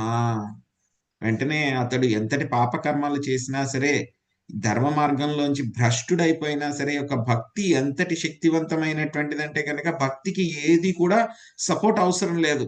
భక్తిలో ఇంకా కూడా నువ్వేదో తీసుకొచ్చి కొత్తది యాడ్ చేయాలి అనేటువంటిది అవసరం లేదు. భక్తి ఈజ్ సెల్ఫ్ సఫిషియంట్, భక్తి ఈజ్ కంప్లీట్. భక్తి ఏంటంటే కనుక పరిపూర్ణమైనటువంటిది అనమాట. సో భక్తికి ఇంకేమీ అవసరం లేదు. వేటి యొక్క ఆసరా కూడా భక్తికి అవసరం లేదు. కేవలం భక్తి చేస్తూ ఉంటేనే చాలు. ఇంకా మిగతా వాటికి కర్మ, జ్ఞాన, ధ్యాన వీటిలన్నిటికి కూడా భక్తి కావాలి. వాటిలన్నిటికీ కూడా పెర్ఫెక్షన్ రావాలంటే. కానీ భక్తికి మాత్రము మిగతావి ఏమీ కూడా అవసరం లేదు. కేవలం భగవంతుడి యొక్క పాద పద్మాలని ఆశ్రయిస్తే కనుక ఏమవుతుంది? ఇక వెంటనే అందరూ కూడా పవిత్రులు అవుతూ ఉంటారన్నమాట. అందుకే హనుమాచార్య పాడారు కదా, బ్రహ్మ కడిగిన పాదము, బ్రహ్మము తానిడి పాదము, బ్రహ్మ కడిగిన పాదము, పరమయోగులకు పరివిధముల వరమొసగేడిని పాదము అని చెప్పి ఆయన ఆ యొక్క వెంకటేశ్వర యొక్క పాద పద్మాల్ని ఆయన పరిపది విధాలుగా ఆయన ఏం చేశారు? కీర్తించారనమాట. సో అదే విషయాన్ని ఇక్కడ కూడా మనకి పృథు మహారాజ్ చెప్తున్నారు. భగవంతుడి యొక్క పాద పద్మాల్ని ఆశ్రయిస్తే కనుక ఏమవుతుంది అనేటువంటి విషయం చెప్తున్నారు అనమాట. సో ఏమవుతాయి? మనకి మన యొక్క మనసులో ఉన్నటువంటి అభద్రతలు ఏవైతే ఉన్నాయో, ఎన్నో జన్మల నుంచి తెచ్చుకున్నటువంటి అభద్రతలు ఏవైతే ఉన్నాయో అవన్నీ కూడా మెల్లగా ఏమైపోతాయి? మనకి నాశనం అయిపోతాయి. ఆధ్యాత్మికంగా కూడా మనకి ఏమవుతుంది? మనము భగవంతుడి యొక్క ప్రేమ, భక్తి పట్ల మనకి ఆ యొక్క ఇన్క్లినేషన్ చెయ్యాలి అనేటువంటి భావన మనకి పెరుగుతుంది అని చెప్తున్నారు అనమాట. సో పెరిగిన తర్వాత ఏమవుతుంది? మరి తర్వాత ఏమవుతుంది అని చెప్పి అనుమానం రావచ్చు. సో అందుకని చెప్పి దానికి ఆయన మళ్ళీ సమాధానం చెప్తున్నారు. 32వ శ్లోకం నాగలక్ష్మి మాతాజీ చదవండి. 32, 33. హరే కృష్ణ ప్రభుజీ. భక్తుడు భగవచ్చరణారవిందమును ఆశ్రయించినప్పుడు అపార్థము లేదా మానసిక కల్పనము పూర్తిగా ప్రక్షాళితమై అతని యందు వైరాగ్యము ప్రకటమగును. భక్తి యోగ బలము చేతనే అది సాధ్యపడగలదు. భగవత్పాద పద్మ మూలంను ఆశ్రయించిన భక్తుడు ఇక ఈ తాపత్రయ పూర్ణమగు భౌతిక అస్తిత్వమునకు తిరిగి రాడు. ఋతువు ప్రజలకిట్లు ఉపదేశించను. మీ మనసును, వాక్కును, దేహమును, కర్మల ఫలమును నియుక్తము చేయుచు నిష్కపటముగా భగవత్సేవను చేయుడు. మీ సామర్థ్యము మరియు స్వకర్మను అనుసరించి భగవచ్చరణారవింద సేవలో పూర్తి నమ్మకముతోనూ ధారాళముగాను నియుక్తులగుడు. అంతటి జీవిత చర్మ లక్ష్యమును సాధించడంలో మీరు తప్పక సాఫల్యము చెందగలరు. హరే కృష్ణ ప్రభు. హరే కృష్ణ. సో ఎవరైతే కనుక భక్తుడి యొక్క మనస్సు ఈ విధంగా ప్రక్షాళితమైందో, లెక్కలేనటువంటి కల్మషాల నుంచి ఈ విధంగా ప్రక్షాళితమైందో ఏమవుతుంది? ఆ తర్వాత ప్రక్షాళితం అయిపోతే మెల్లగా ఏమవుతుంది? భక్తితో పాటే 2 బ్రైట్ ప్రొడక్ట్స్ వస్తాయి అన్నమాట. ఏమిటి? ఒకటి జ్ఞానము, రెండవది వైరాగ్యము. భక్తిలో మనం ముందుకు వెళ్తున్నాము అని అంటే కనుక మనకి ఎవరు వచ్చి చెప్పక్కర్లేదు మనకి మీరు వెళ్తున్నారు అని చెప్పేసి. భగవద్గీతలో 9వ అధ్యాయం 2వ శ్లోకంలో చెప్పారు కదా, రాజవిద్య రాజగూహ్యం పవిత్రమిదముత్తమం ప్రత్యక్షావగమం ధర్మ్యం శుష్కం కర్తుమవ్యయం. ఏం చెప్పారు అక్కడ ఇక శ్లోకంలో? ప్రత్యక్షావగమం ధర్మ్యం అంటే కనుక మనతట మనకే అది అనుభవంలోకి వచ్చేస్తుంది. నేను చేస్తున్నానా, కరెక్ట్ గా చెయ్యట్లేదా, నేను భక్తిలో ముందుకు వెళ్తున్నానా లేదా అనేటువంటి విషయం ఎవరు చెప్పక్కర్లేదు. బయట ఎవరు కూడా వచ్చి మనల్ని టెస్ట్ చేయక్కర్లే, మనం ఏదో పరీక్షలు రాయక్కర్లే. మనంతట మనకే మన యొక్క మనసుకి తెలిసిపోతుంది. నేను ముందుకు వెళ్తున్నానా, వెనక్కి వెళ్తున్నానా, పడిపోతున్నానా, అక్కడే ఉన్నానా, 10 సంవత్సరాలు అయిపోయింది నేను ఇక్కడే పడున్నానా, ముందుకు వెళ్తున్నానా లేదా అని మనకే తెలిసిపోతుంది. ప్రత్యక్షావగమం ధర్మ్యం. ఎలా తెలుస్తుంది? దానికి 2 ప్రమాణాలు. ఒకటి జ్ఞానము, రెండవది వైరాగ్యము. జ్ఞానము అనేటువంటిది ఏమిటి? మామూలు బేసిక్ జ్ఞానం ఏమిటి అని అంటే కనుక మాయావాదులకు కూడా ఉంటుంది. నేను యొక్క శరీరాన్ని కాదు, ఇది భౌతిక ప్రపంచము, నేను స్పిరిచువల్ ఆధ్యాత్మిక స్ఫులింగాన్ని అనేటువంటి విషయం. కానీ అక్కడితో ఆగిపోకుండా తర్వాత లెవెల్ ఆఫ్ జ్ఞానం ఏమిటి? అందుకే జ్ఞాన విజ్ఞాన సహితం అని చెప్పారు మనకి భగవద్గీతలో శ్రీకృష్ణ భగవానుడు అనమాట. ఇక భక్తి యోగ గురించి చెప్పేటప్పుడు విజ్ఞానం ఏమిటి అని అంటే కనుక నేను ఆధ్యాత్మిక స్ఫులింగాన్ని, సో నేను అణువుని, విభూ అయినటువంటి దేవాది దేవుడు ఒక ఆయన ఉన్నాడు, ఆయన యొక్క శరణాగతి పొందాలి నేను. సో సంబంధ జ్ఞానము, అభిధేయ జ్ఞానము, ప్రయోజన జ్ఞానము యొక్క 3 జ్ఞానాలు కూడా మనకి తెలియాలి. సో ఇది జ్ఞానము. జ్ఞానం తెలుసుకుని అక్కడే ఆగిపోకూడదు. ప్యారలల్ గా ఏమొస్తుంది? భక్తి యొక్క బై ప్రోడక్ట్ ఏమిటి? వైరాగ్యము. వైరాగ్యము అంటే కనుక ఏమవుతుందంటే కనుక మనకి వేరే రకమైనటువంటి ఇంద్రియ భోగాలు, విషయాల పట్ల మనకి ఆసక్తి అనేటువంటి తగ్గిపోతూ ఉంటుంది అనమాట మెల్లిమెల్లిగా.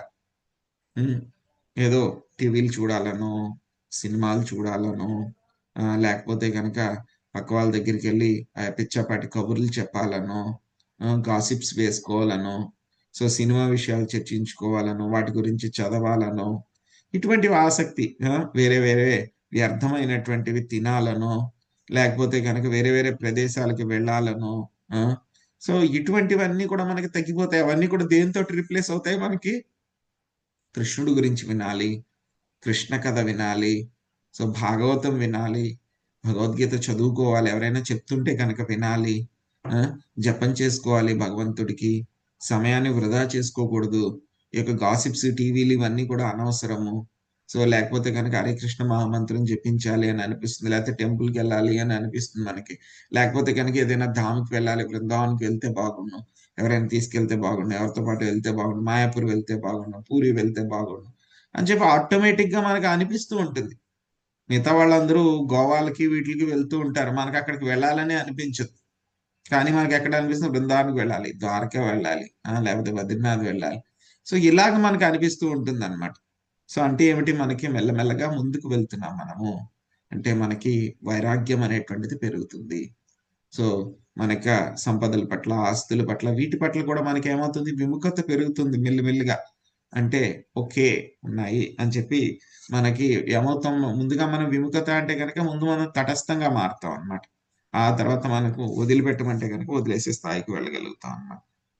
సో కాబట్టి భక్తి యోగం చేస్తే కనుక ఏమవుతుంది? మెల్లగా మనము ముందు ఈ యొక్క రజస్తమో గుణాల నుంచి బయటపడతాము. కామలోభ దయాశ్చేత్, రజస్తమో గుణాల నుంచి బయటపడతాం. మెల్లగా మనం సత్వగుణంలో వ్యవస్థీకృతమైన తర్వాత ఇంకా సత్వగుణాన్ని కూడా వదిలిపెట్టి శుద్ధ సత్వంలోకి వెళ్ళగలుగుతాం అన్నమాట. సో ఇదంతా కూడా ఎలా జరుగుతుంది? ప్రత్యక్షావగమం ధన్యం. మనకి ఇవన్నీ విషయాలు కూడా తెలుస్తాయి అన్నమాట. సో ప్రజలందరూ కూడా మళ్ళీ అడగచ్చు అనమాట, మీరు చెప్పారు అంత బాగానే ఉంది, వైరాగ్యం తెచ్చుకోవాలి, జ్ఞానం తెచ్చుకోవాలి అని చెప్పని మీరు అడుగుతూ ఉన్నారు, కానీ మేము అందరం కూడా ఏంటంటే కనుక యొక్క గృహస్థాశ్రమంలో మాకు చాలా బాధ్యతలు ఉన్నాయి, మరి ఏ విధంగా మేము శుద్ధ భక్తి చేయగలము, భగవంతుడిని శుద్ధ భక్తితోటి ఏ విధంగా ఆరాధించగలము అని చెప్పేసి రావచ్చు అన్నమాట. సో అందుకే ఆయన ఏం చెప్తూ ఉన్నారంటే కనుక ముందుగాను కర్మమిశ్ర భక్తి చేయమని చెప్పి చెప్తూ ఉన్నారనమాట. ఏ విధంగా చేయమంటున్నారు అంటే కనుక, మీ మనస్సును, వాక్కును, దేహమును, కర్మ ఫలములను నియుక్తము చేయుచు నిష్కపటముగా భగవత్ సేవను చేయము. నీ సామర్థ్యమును మరియు స్వకర్మను అనుసరించి భగవత్ చరణారవింద సేవలో పూర్తిగా నమ్మకముతోనూ ధారాళముగాను నియుక్తులవ్వండి అని చెప్పి చెప్తున్నారు. సో ఏం చెప్తున్నారు అంటే కనుక ఇక్కడ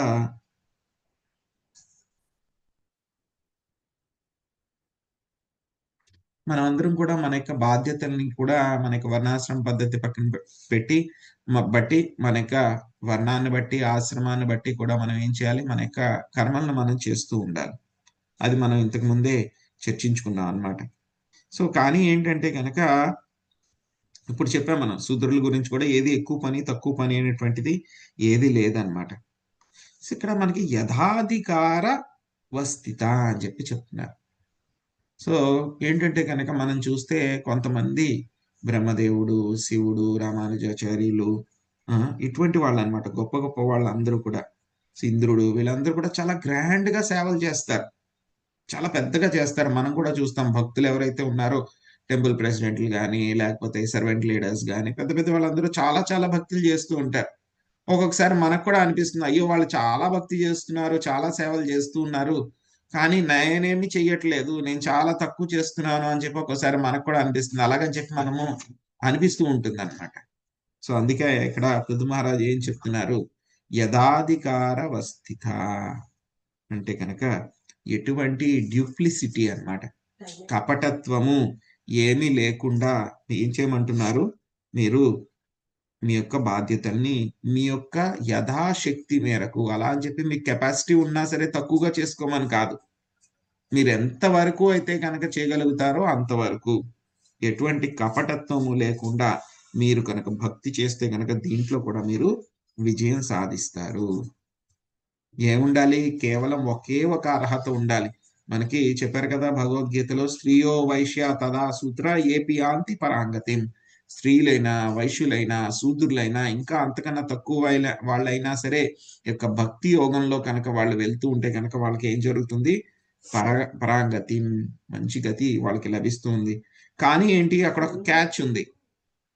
ఏంటా క్యాచ్, ఎవరైనా సరే వస్తుంది అంటున్నారు, కానీ మరి ఏంటంటే కనుక వాళ్ళకు ఒక అర్హత కావాలి, కొన్ని అర్హతలు కావాలి, కొన్ని క్వాలిఫికేషన్ కావాలి, వాళ్ళు కూడా ఉద్ధరింపబడాలి అని అంటే కనుక ఏమిటి అర్హతలు, వాళ్ళకి కపటత్వం ఉండకూడదు, నిష్కపటి అయి ఉండాలి, దాచిపెట్టే స్వభావం ఉండకూడదు, మర్మం లేకుండా ఉండాలి, ఇంకా ఒక మాట చెప్పాలి అని అంటే కనుక వాళ్ళు సరళ మనస్కులు అయి ఉండాలి.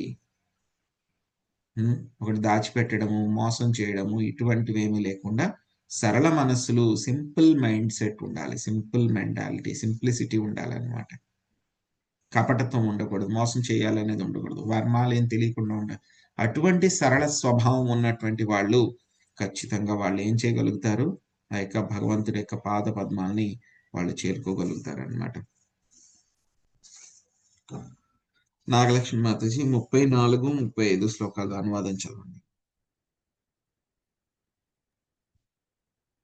నేను చదివే ప్రభుజీ, మళ్ళీ చదవమంటారా? లేదు మాతాజీ, నేను శశికళ చదవనా మాతాజీ ప్రభుజీ? చదవండి. హరే కృష్ణ ప్రభుజీ.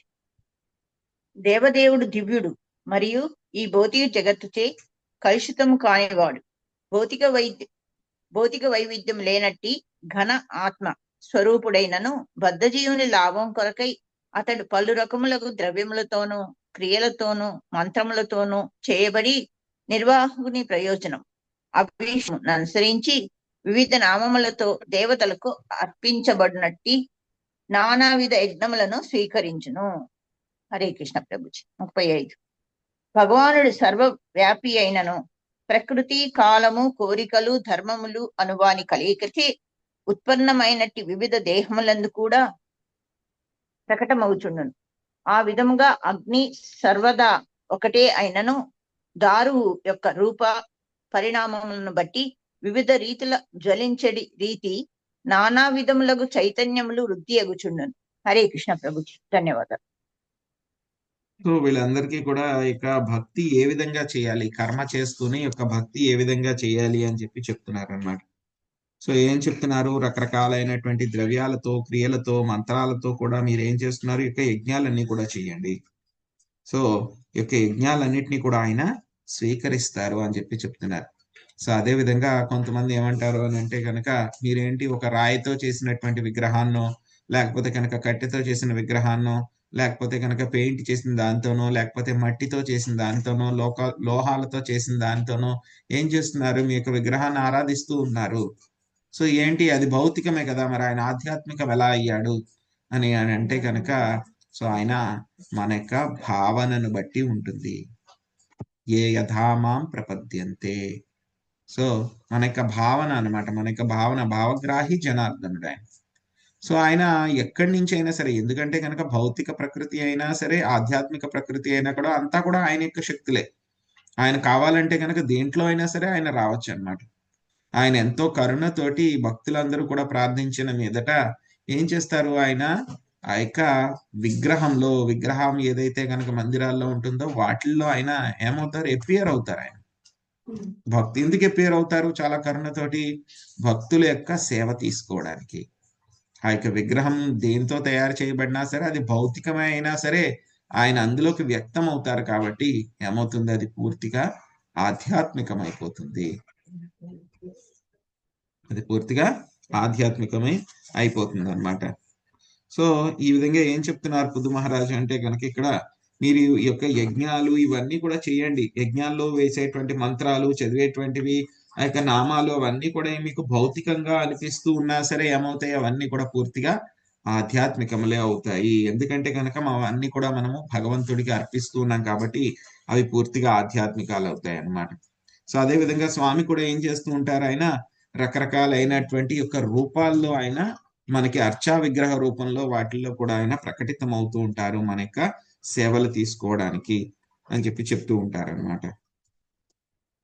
సో ఈ విధంగా మనం యొక్క కర్మ చేస్తూ ఉంటే కనుక ఏమవుతుంది, మెల్లగా మనకి కర్మ మిశ్ర భక్తి దగ్గర నుంచి జ్ఞాన మిశ్ర భక్తికి వెళ్తాము. జ్ఞాన మిశ్ర భక్తి దగ్గర నుంచి మెల్లగా మనము క్రమ పద్ధతిలో యొక్క శుద్ధ భక్తికి వెళ్తాము. అన్యాభిలాషిత శూన్యం జ్ఞాన కర్మాది అనావృతం అనుకూల్యైన కృష్ణానుశీలనం భక్తి వచ్చతి.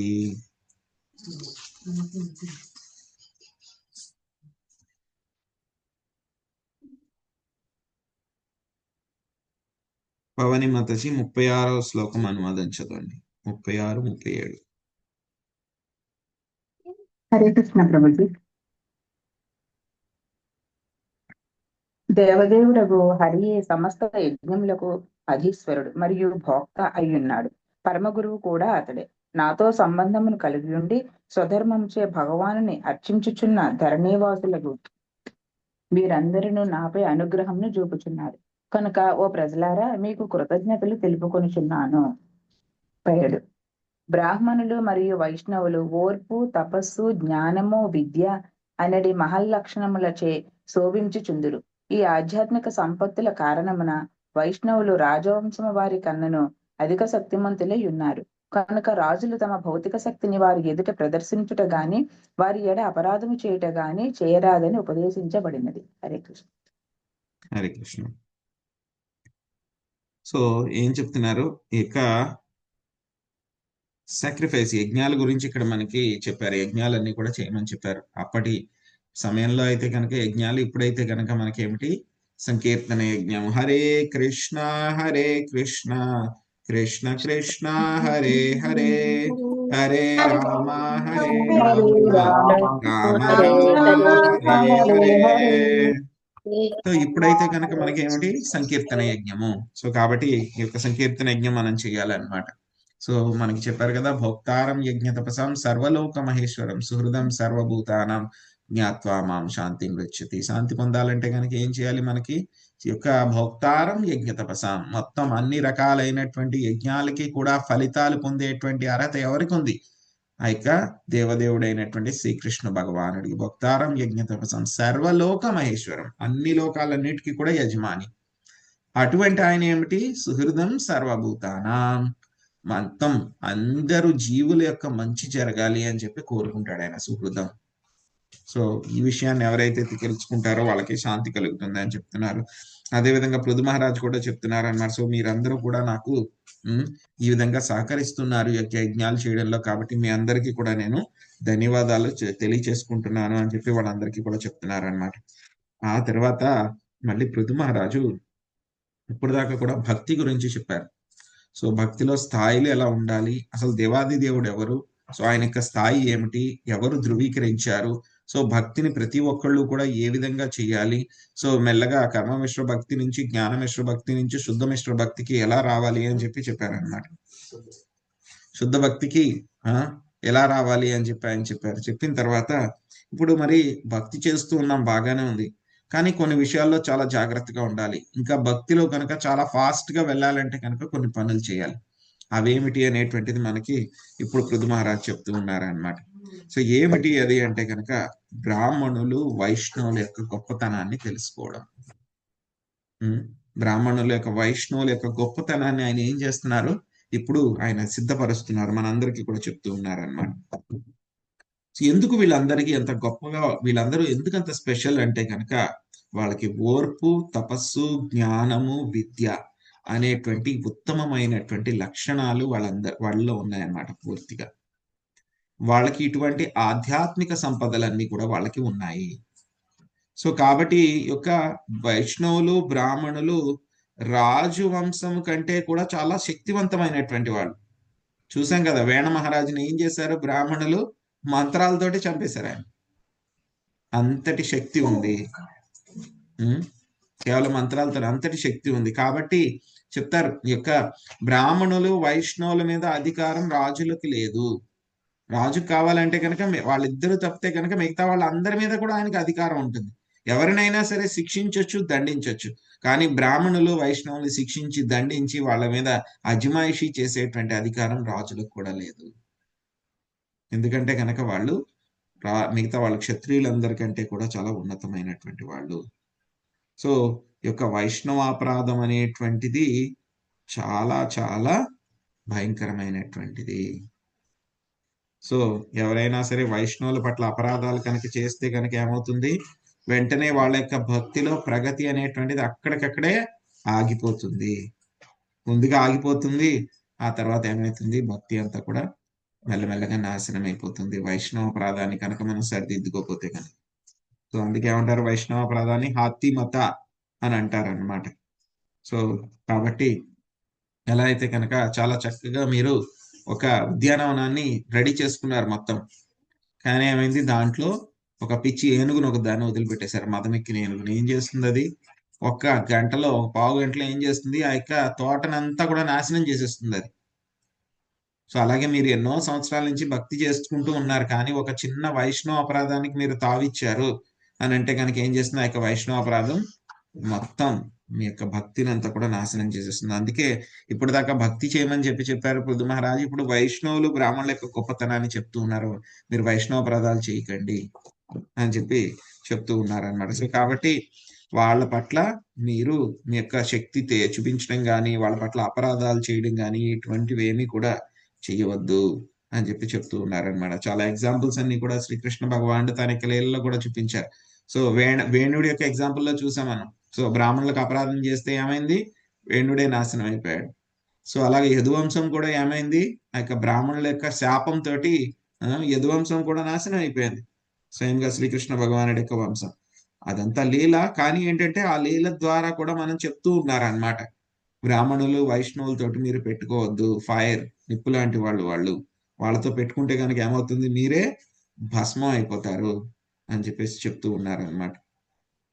కాబట్టి వైష్ణవులు బ్రాహ్మణుల పట్ల చాలా జాగ్రత్తగా ఉండాలి. లక్ష్మీ శ్రీనివాసులు మాతాజీ మీరు 38-40 శ్లోకాలు చదవండి అనువాదం. హరే కృష్ణ ప్రభుజీ, రెండవది ప్రణామాలు. పురాతనుడు, నిత్యుడు, మహాపురుషులలో అగ్రగణ్యుడు అయిన దేవదేవుడు సమస్త విశ్వమును పావన మొనర్చునట్టి తన స్థిరమగు యశోలక్ష్మిని బ్రాహ్మణులు వైష్ణవుల యొక్క పాదపద్మములను అర్చించియే పొంది ఉండెను. 39. పూర్ణ స్వతంత్రుడును ఎల్లరి హృదయములందు నిలిచియుండు వాడును అగు భగవానుడు తనను అనుసరించుచు బ్రాహ్మణులను వైష్ణవులను సేవించుటలో నిరంతరము నియుక్తులయ్యడి వారి ఎడ మిగుల ప్రసన్నుడు కాగలడు. ఏలయన సర్వదా అతడు బ్రాహ్మణులకు వైష్ణవులకు ప్రియుడై ఉండును, మరియు వారును అతనికి ఎల్లప్పుడూ ప్రియులై ఉందురు. 40 చదవమంటారా ప్రభుజీ? అంతే మాతాజీ. హరే కృష్ణ ప్రభుజీ.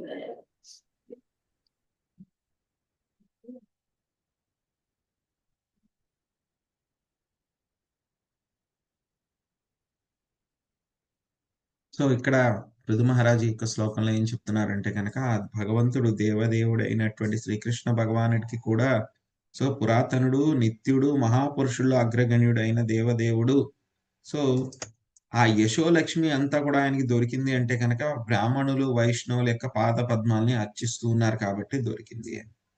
సో విష్ణు పురాణంలో శ్లోకం వస్తుంది మనకి, నమో బ్రాహ్మణ్య దేవాయ గోబ్రాహ్మణాహితాయ చ జగద్దితాయ కృష్ణాయ గోవిందాయ నమో నమః. సో ఆయన స్వయంగా చేసి చూపించారనమాట. ఏం చేసి చూపించారు ఆయన వచ్చినప్పుడు? నమో బ్రాహ్మణ్య దేవాయ. సో బ్రాహ్మణులకి ఆయన ఎంతో గౌరవ మర్యాదలు ఇచ్చేవారు ఆయన, వైష్ణవులకి కూడా ఎంతో గౌరవ మర్యాదలు ఇచ్చేవారు ఆయన. చూస్తాం కుచేలుడు లీల అందరికీ కూడా తెలిసి, ఏ విధంగా స్వామి కుచేలుడు వచ్చినప్పుడు తన యొక్క బెడ్రూమ్ లోకి తీసుకుని వెళ్ళి తన యొక్క స్వయంగా శయన మందిరంలోకి తీసుకుని వెళ్ళి అక్కడ తన మంచం మీద కూర్చోబెట్టి కుచేలుడికంతా కూడా ఆ యొక్క పాదాలన్నీ కూడా కడిగి పాదాలన్నీ కూడా చల్లుకున్నారు. సో రుక్మిణీదేవి స్వయంగా లక్ష్మీదేవి ఆవిడ కూడా ఏం చేసింది, స్వామికి ఆ యొక్క పాద ప్రక్షాళన చేయడంలో, జలం అందించడము, హారతి ఇవ్వడంలో అంతా కూడా ఆవిడ సాయం చేసింది ఆవిడకి. సో బ్రాహ్మణులు అంటే కనుక ఎలా చూసుకుంటారు, వైష్ణవులు అంటే కనుక స్వామి తన నెత్తి మీద పెట్టుకుని కూర్చోబెట్టుకుంటారు అన్నమాట. సో అంత గొప్పగా ఆయన చూసుకుంటారు. అదే విధంగా ఏమిటి, గోవులు అంటే కూడా స్వామికి ఎంతో ఎంతో ఇష్టం అన్నమాట. గోవుల్ని ఆయన స్వయంగా ఆయన రక్షించారు. గొప్ప బాలుడి కింద ఉన్నప్పుడు ఆయన గోవుల్ని ఎన్నో విధాలుగా ఆయన రక్షించారు, వాటిని సేవించారు అన్నమాట. ఆయన గోవులతోటి ఎంతో పవిత్రత, గోవుల్ని ఎంతో సేవించారు, ఆయన గోవుల్ని రక్షించారు స్వామి. సో కాబట్టి యొక్క బ్రాహ్మణుల పాద అర్చితం చేయటం మూలంగానే యశోలక్ష్మి వచ్చింది ఆయనకి. సో ఆయనకే, భగవంతుడికే ఇంతటి యశోలక్ష్మి వచ్చిందంటే కనుక ఇంకా మరి మన సంగతి ఏమిటి? కాబట్టి మనం ఎప్పుడు కూడా ఏం చేయాలి, మనము బ్రాహ్మణులకి వైష్ణవులకి కూడా సేవ చేయాలి అన్నమాట. తర్వాత శ్లోకాల్లో కూడా వస్తే బ్రాహ్మణులకి వైష్ణవులకి ఏ విధంగా సేవ చేయాలి అనేటువంటిది అన్నమాట. సో భక్తిలో ఇక రామానుజుల వారు చెప్పిన దాని ప్రకారం ఏంటంటే కనుక భక్తిలో ఒక ముఖ్యమైనటువంటి విషయం అన్నమాట. చైతన్య మహాప్రభు మనకి కొన్ని ముఖ్యమైనటువంటి విషయాలు అన్ని సాంప్రదాయాల నుంచి కూడా తీసుకొచ్చారు. అందులో ఏంటంటే కనుక రామానుజ సాంప్రదాయం నుంచి తీసుకొచ్చినటువంటి ఒక ముఖ్యమైనటువంటి విషయం ఏమిటి అంటే కనుక వైష్ణవ సేవ, వైష్ణవులకి సేవ చేయడం అన్నమాట. సో వైష్ణవులకి సేవ చేస్తే కనుక వాళ్ళ యొక్క కృప వలన ఏమవుతుంది, మనం భక్తిలో చాలా చాలా ఫాస్ట్ గా ముందుకు వెళ్ళిపోతాం. ఇదే విషయాన్ని మనము నారద బాయ్ అన్నమాట, నారద బాలుడి కింద ఉన్నప్పుడు కూడా ఆయన ఎప్పుడైతే కనుక చతుర్మాస్యంలో ఆ యొక్క భక్తి వేదాంతులు వచ్చినప్పుడు వాళ్ళందరికీ కూడా చిన్న పిల్లవాడి కింద ఉండి ఆయన అందరికీ కూడా వాళ్ళకి సేవ చేశారు. తల్లితో పాటు, తల్లి దాసి కాబట్టి తల్లితో పాటు సేవ చేశారు. సేవ చేసినప్పుడు ఏమైంది, ఆయనకి భక్తి చాలా ఎక్స్ప్రెస్ వే అయిపోయింది అనమాట. మామూలు ట్రైన్ కాదు, ప్యాసింజర్ ట్రైన్ నుంచి ఏమైపోయింది, బుల్లెట్ ట్రైన్ అయిపోయింది. అంత ఫాస్ట్ గా ఆయన భక్తి వెళ్ళిపోయింది. ఒకసారి ఏమైంది, ఆ భక్తుల యొక్క పర్మిషన్ తోటి ఆయన వాళ్ళ యొక్క ఉచ్చిష్టాన్ని తీసుకున్నారు. ఆయన తీసుకుంటే కనుక ఏమైంది, అప్పటి నుంచి కూడా ఆయన యొక్క శరీరంలో ఆ యొక్క అష్ట సాత్వికమైనటువంటి భక్తి లక్షణాలన్నీ కూడా బయటపడిపోయినాయి, అవన్నీ కూడా రావడం మొదలు పెట్టేసి. సో కాబట్టి యొక్క వైష్ణవ సేవ అనేటువంటిది చాలా చాలా ముఖ్యమైనటువంటిది. ఒకటి, వైష్ణవులకు అపరాధం చేయకూడదు. రెండవది, ఇంకా మనం ఫాస్ట్ గా భక్తిలో ముందుకు వెళ్ళాలి అని అంటే కనుక యొక్క వైష్ణవ సేవ అనేటువంటిది చేయాలి అన్నమాట. సో మరి ఏంటి, వైష్ణవ సేవ చేస్తే కనుక ఏమవుతుంది, వైష్ణవ సేవ చేస్తే కనుక, ఎందుకంటే కనుక స్వామి ఏమనుకుంటారు, వైష్ణవులు భక్తులు కూడా నాకు అభిన్నము కారు వాళ్ళు. కాబట్టి వైష్ణవ సేవ చేస్తే కనుక స్వామికి ఎంతో ఎంతో ఇష్టము, ప్రీతికరమైనటువంటి విషయం అన్నమాట. సో ఎవరైతే కనుక బ్రాహ్మణులకి వైష్ణవుల్ని సేవించడంలో ఎప్పుడు కూడా నిరంతరము నియుక్తులై ఉంటారో వాళ్ళ పట్ల శ్రీకృష్ణ భగవానుడు ఎంతో ప్రసన్నుడై ఉంటారన్నమాట. సో అందుకే ఏం చేయమని చెప్తున్నారు, ఎప్పుడు కూడా బ్రాహ్మణులకి వైష్ణవులకి కూడా సేవ చేయండి. ఆ విధంగా చేయడం మూలంగా మీరు శ్రీకృష్ణ భగవానుడికి చాలా ప్రీతి పాత్రులై ఉంటారు. అందుకే విశ్వనాథ చక్రవర్తి ఠాకూర్ కూడా చెప్పారు కదా, యస్య ప్రసాదాత్ భగవత్ ప్రసాదో. సో వైష్ణవుల యొక్క సేవ చాలా చాలా ముఖ్యమైనది. ఏం చేస్తుంది మనని, మనం భక్తిలో ఫైర్ అప్ అయిపోతాం అనమాట. వైష్ణవులు అదేవిధంగా బ్రాహ్మణుల యొక్క దయ వలన అనమాట. లక్ష్మీ నాగేశ్వరి మాతాజీ 40వ శ్లోకం అనువాదం చూద్దాం. హరే కృష్ణ ప్రభు.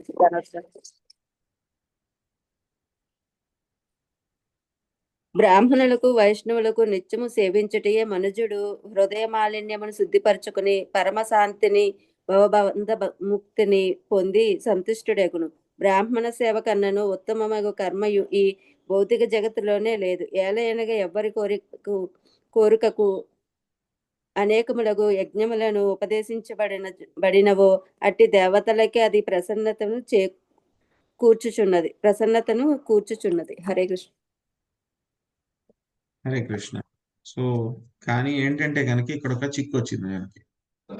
ఏంటి ఆ చిక్కు ఏమిటి అంటే కనుక, వరాహ పురాణం ప్రకారం రాక్షస కలిమాశ్రిత్య జాయంతే బ్రహ్మయోనిషు అని చెప్పారనమాట. సో వరాహ పురాణంలో చెప్పిన దాని ప్రకారం ఏంటంటే కనుక కలియుగంలో లాభాన్ని తీసుకుని దానవులే కొంతమంది బ్రాహ్మణ వంశంలో పుట్టారనమాట వాళ్ళందరూ కూడా. సో కాబట్టి అటువంటి వాళ్ళను సేవిస్తే కనుక మనకి ఏం ప్రయోజనం ఉండదు. సో మనకి ఏంటంటే క్లారిటీ ఉండాలి, ఎందుకంటే మనకు ఉన్నటువంటి సమయం చాలా తక్కువ, మనకు ఉన్నటువంటి శక్తి చాలా తక్కువ, మనకు ఉన్నటువంటి రిసోర్సెస్ చాలా తక్కువ. కాబట్టి తక్కువ ఉన్నప్పుడు ఏం చేయాలి, వాటిని మనము చాలా శ్రద్ధగా జాగ్రత్తగా సరైనటువంటి వాటిల్లో మనం వినియోగించాలన్నమాట. కానీ ఇక్కడ బ్రాహ్మణులు వైష్ణవులు అని చెప్పేశారు కాబట్టి ఎవరు పడితే కనుక బ్రాహ్మణులు వైష్ణవుల దగ్గరికి వెళ్ళిపోయి చేసేస్తే కనుక ఏమన్నా ఉంటుందా ఫలితం? ఉండకపోవచ్చు, కాదు కదా, ఒక్కొక్కసారి రివర్స్ కూడా అయిపోతుంది. ఎందుకంటే కలియుగంలో బ్రాహ్మణులే కొంతమంది రాక్షసులు బ్రాహ్మణుల యొక్క యోనిల్లో వచ్చారు అని చెప్తున్నారు. సో కాబట్టి ఈ యొక్క బ్రాహ్మణుణ్ణి మరి వైష్ణవుల్ని మనం ఎలాగ తెలుసుకోవాలి, వైష్ణవులు ఏం చేస్తూ ఉంటారు అని తెలుసుకోవాలి అంటే కనుక ఇంతకు ముందు మనం చెప్పుకున్నాం కదా, గురువు, సాధువు, శాస్త్రము, ఈ మూడిట్లకు ఆసరా తీసుకోవాలి. ఇంకా చెప్పాలి అంటే కనుక ఆ ఆధ్యాత్మిక గురువే మనకి ఉత్తమమైనటువంటి బ్రాహ్మణుడు అన్నమాట. సో కాబట్టి మనకి గురువు గారు చెప్పినట్లు చేయాలి అన్నమాట. గురువు గారినే మనము ఏం చేయాలి, యస్య ప్రసాదాత్ భగవత్ ప్రసాదో, గురువు గారు చెప్పినట్లు చేయాలి.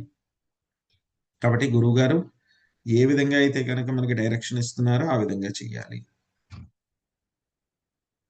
గురువు గారు చెప్పినట్లు చేస్తే మనకి బ్రాహ్మణ సేవ అయిపోతుంది, వైష్ణవ సేవ అయిపోతుంది.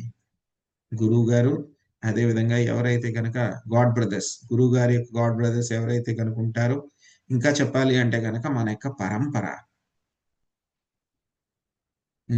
వాంఛాకల్పతరుభ్యశ్చ కృపా సింధుభ్యైవ చ పతితానాం పావనేభ్యో వైష్ణవేభ్యో నమో నమః. మనకి ఒక మంచి గురు పరంపర ఉంది, కానీ మనకి కల్పవృక్షం ఉన్నా సరే ఆ కల్పవృక్షం నుంచి ఎలా అయితే కనుక వస్తువులు తీసుకోవాలో తెలియని వాడు అనుకోండి, అసలు అది వస్తువులు ఇస్తుందని చెప్పి వాడికి తెలియదు అనుకోండి, వాడి తోటలోనే కల్పవృక్షం ఉన్నా ఏమైనా ఉపయోగం ఉంటుందా? వాడికి ఏమీ ఉపయోగం ఉండదు. అలాగే మనం కూడా ఏంటంటే మనకు ఒక చాలా మంచి పవర్ఫుల్ గురు శిష్య పరంపర ఉంది. ఎక్కడి నుంచి మొదలైంది? కృష్ణుడు, బ్రహ్మ, నారద, మధ్వ, వాళ్ళ దగ్గర నుంచి మొదలైంది ఇదంతా కూడా. ఎంతో గొప్ప గొప్ప మహాత్ములు, భక్తులు ఉన్నారు.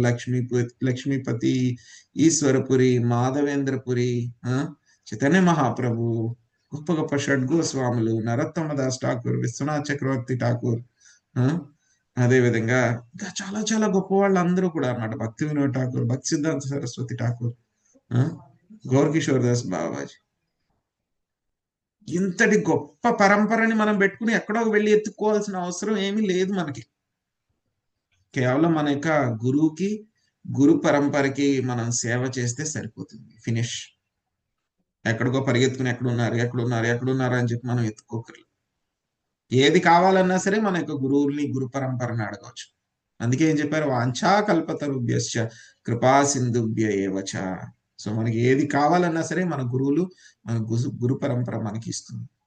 ఈ రోజు మనం ఏదో జపం చేసేస్తున్నాము అంటే కనుక మన యొక్క సొంత శక్తి వలన మనం ఏమీ చేసేయట్లేదు. జపం అంతా కూడా అదంతా కూడా మన యొక్క గురువులు, మన గురు పరంపర యొక్క కృప వలన, వాళ్ళు ఇచ్చినటువంటి శక్తి వలన మనం చేయగలుగుతున్నాం తప్పితే మన సొంతంగా అయితే కనుక మనం ఏమి యొక్క తపస్సులు యొక్క కనీసం ఒక మాల జపం కూడా మనం చేయలేము అన్నమాట, మన సొంతంగా అయితే కనుక. సో కాబట్టి మనం ఏం చేయాలి, గురు పరంపరను పట్టుకోవాలి. మన గురు పరంపరను ఎప్పుడూ వదిలిపెట్టకూడదు, ఎప్పుడు కూడా గుర్తు చేసుకుంటూ ఉండాలి. గురువుని గుర్తు చేసుకుంటూ ఉండాలి, శ్రీల ప్రభుపాదుని గుర్తు చేసుకుంటూ ఉండాలి, మన గురు పరంపరను గుర్తు చేసుకుంటూ ఉండాలి. సో ఇంకా వాళ్ళ గురించి తెలుసుకోవాలి. మనకి చాలా తెలిసింది తక్కువ, వాళ్ళ గురించి తెలుసుకోవాలి పూర్తిగా. ఎంతటి గొప్ప గొప్ప పనులు చేశారు ఏంటి వాళ్ళందరూ కూడా.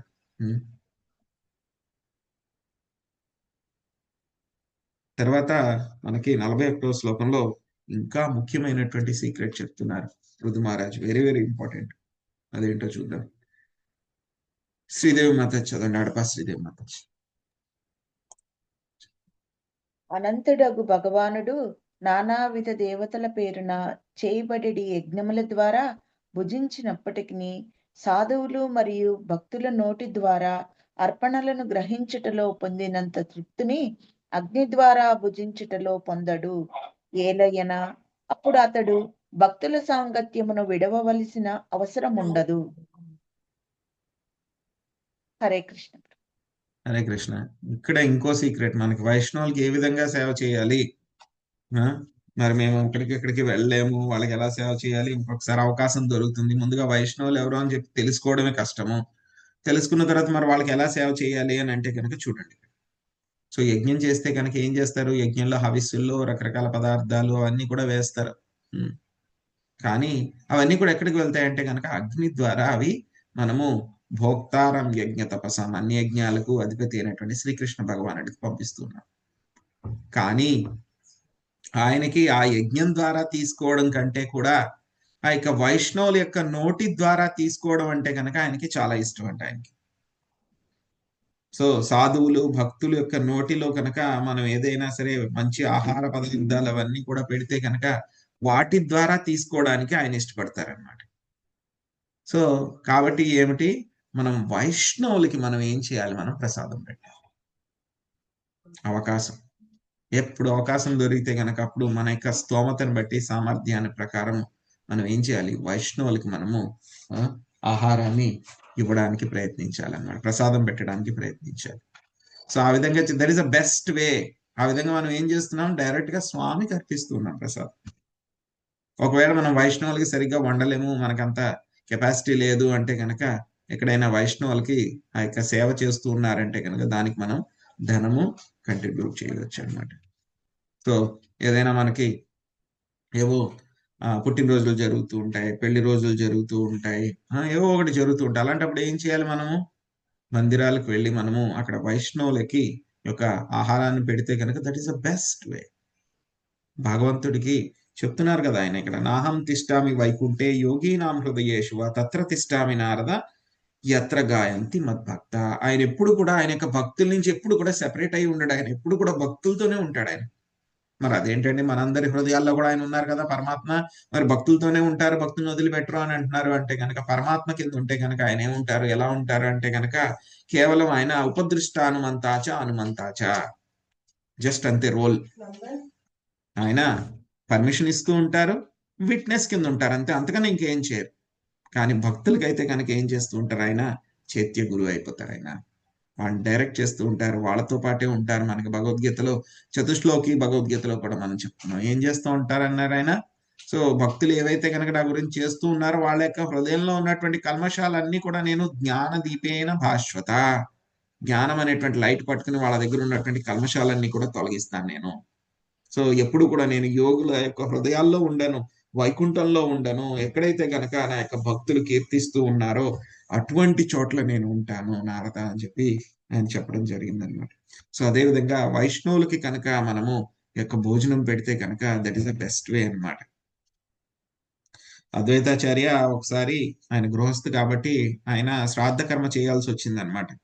సో అందులో శ్రాద్ధ కర్మ జరిగితే కనుక బ్రాహ్మణులకు భోజనం పెడతారనమాట. పెట్టినప్పుడు ఆయన ఎవరిని తీసుకొచ్చారు, హరిదాస్ ఠాకూర్ని తీసుకొచ్చారు.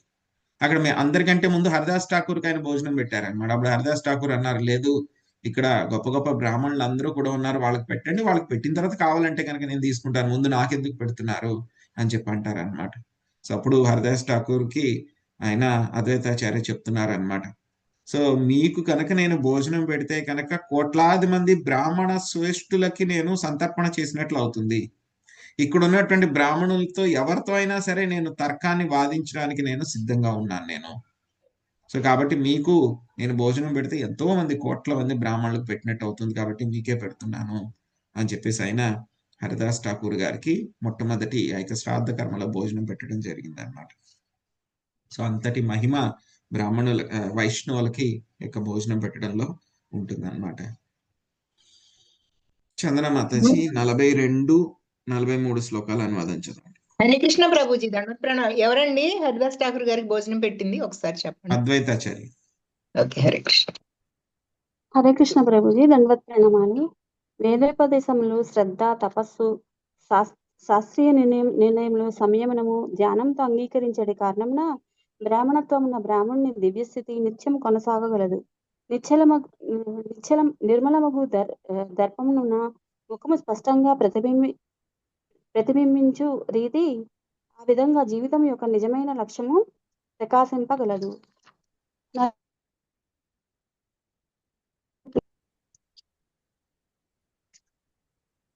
43 కూడా చదవండి మాతాజీ. హరే కృష్ణ. ఇచట ఉపస్థితులైన అయ్యున్న ఆర్యులారా, అట్టి బ్రాహ్మణులు మరియు వైష్ణవుల యొక్క పాదపద్మ ధూళిని జీవితాంతము నా కిరీటమున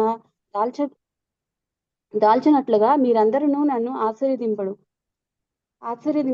అట్టి ధూళిని శిరమున దాల్చిన వాడు శీఘ్రమే సమస్త పాపఫలం నుండి విముక్తుడై అంత్యమున వాంఛనీయమగు సమస్త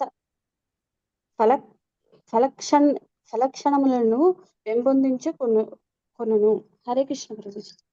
హరే కృష్ణ. సో ఇప్పుడే చెప్తున్నాం మనం ఏంటి, బ్రాహ్మణులు వైష్ణవులకి మనం భోజనం పెడితే కనుక భగవంతుడికి పెట్టినట్టే అని చెప్పేసి. సో ఈ యొక్క ప్రిన్సిపల్ వాళ్ళకి తెలుసు అనమాట కొంతమందికి. అందుకని వాళ్ళు ఏం చేస్తారు, సో మాకు ఇవ్వండి, మా బ్రాహ్మణ భోజనం మాకు ఇవ్వండి అని చెప్పి చాలా మంది వచ్చేస్తూ ఉంటారు. సో వచ్చినా సరే మనకి తెలియాలన్నమాట, అసలు బ్రాహ్మణుడు ఎవరు, నిజమైనటువంటి వైష్ణవుడు ఎవరు అనేటువంటి విషయం మనకి తెలియాలి. సో ఎవరు నిజమైన పరిపూర్ణమైనటువంటి బ్రాహ్మణుడు, వైష్ణవుడి యొక్క స్థితి ఏంటి అంటే కనుక బ్రాహ్మణుడి స్థితి కంటే కూడా చాలా ఉన్నతమైనటువంటి స్థితి అన్నమాట వైష్ణవుడికి. ఇక్కడ పృథు మహారాజ్ బ్రాహ్మణులు వైష్ణవులను ఇద్దరికీ చెప్తున్నారు, బట్ వైష్ణవుడి యొక్క స్థితి బ్రాహ్మణుడి యొక్క స్థితి కంటే కూడా చాలా ఉన్నతమైనటువంటి. ఎవరు పరిపూర్ణమైనటువంటి బ్రాహ్మణుడు అని అంటే కనుక మనకి భగవద్గీతలో స్వామి చెప్పినట్టు ఏం చెప్పారు, జన్మ కర్మాచ మే దివ్యం ఏవం యో వేత్తి తత్వతః. సో ఎవరైతే కనుక శ్రీకృష్ణ భగవానుడి యొక్క జన్మ కర్మ, వాటి యొక్క లీలలు, వాటిలో ఉన్నటువంటి అర్థము నిగూఢము ఎవరైతే కనుక తెలుసుకుంటారో వాళ్ళే నిజమైనటువంటి వైష్ణవులు, పరిపూర్ణమైనటువంటి బ్రాహ్మణులు అన్నమాట. ఇంకా బ్రాహ్మణులకి ఏమిటి, మొత్తం వేద సారాంశం అంతా కూడా వాళ్ళకి, కృష్ణ సంబంధ విజ్ఞానం అంతా కూడా వాళ్ళకి తెలిసి ఉండాలన్నమాట.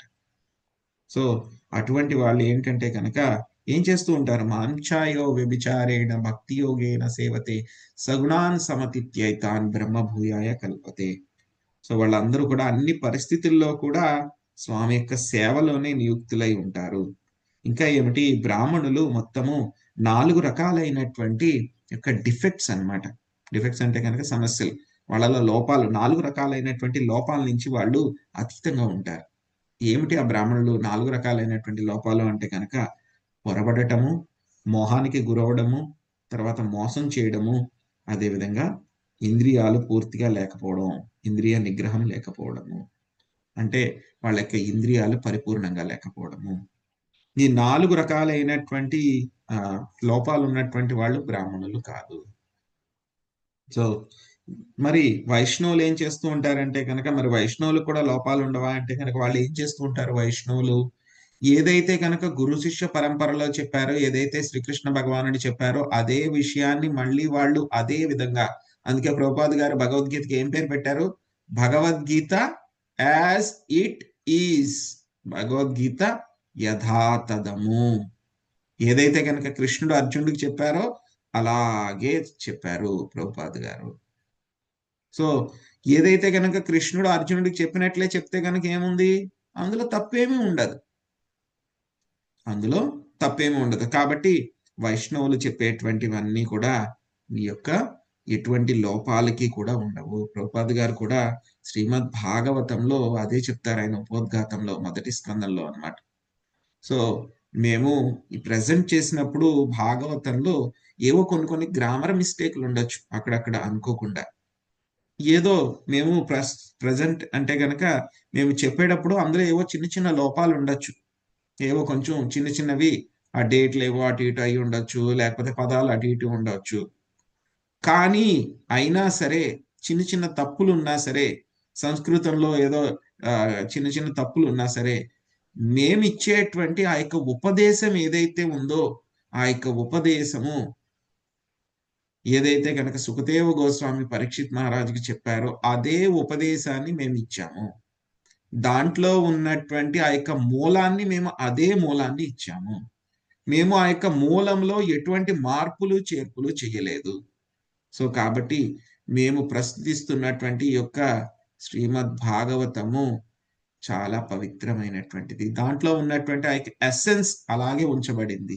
ఏవో చిన్న తప్పులు దొర్లుండొచ్చు, పదాలు అటు ఇటు ముందు వెనకాల వెళ్ళి ఉండొచ్చు, ఏదో ఒక్కొక్క పదం ఒత్తులు పొల్లులు ఏవో కొంచెం తేడాలు అయి ఉండొచ్చు.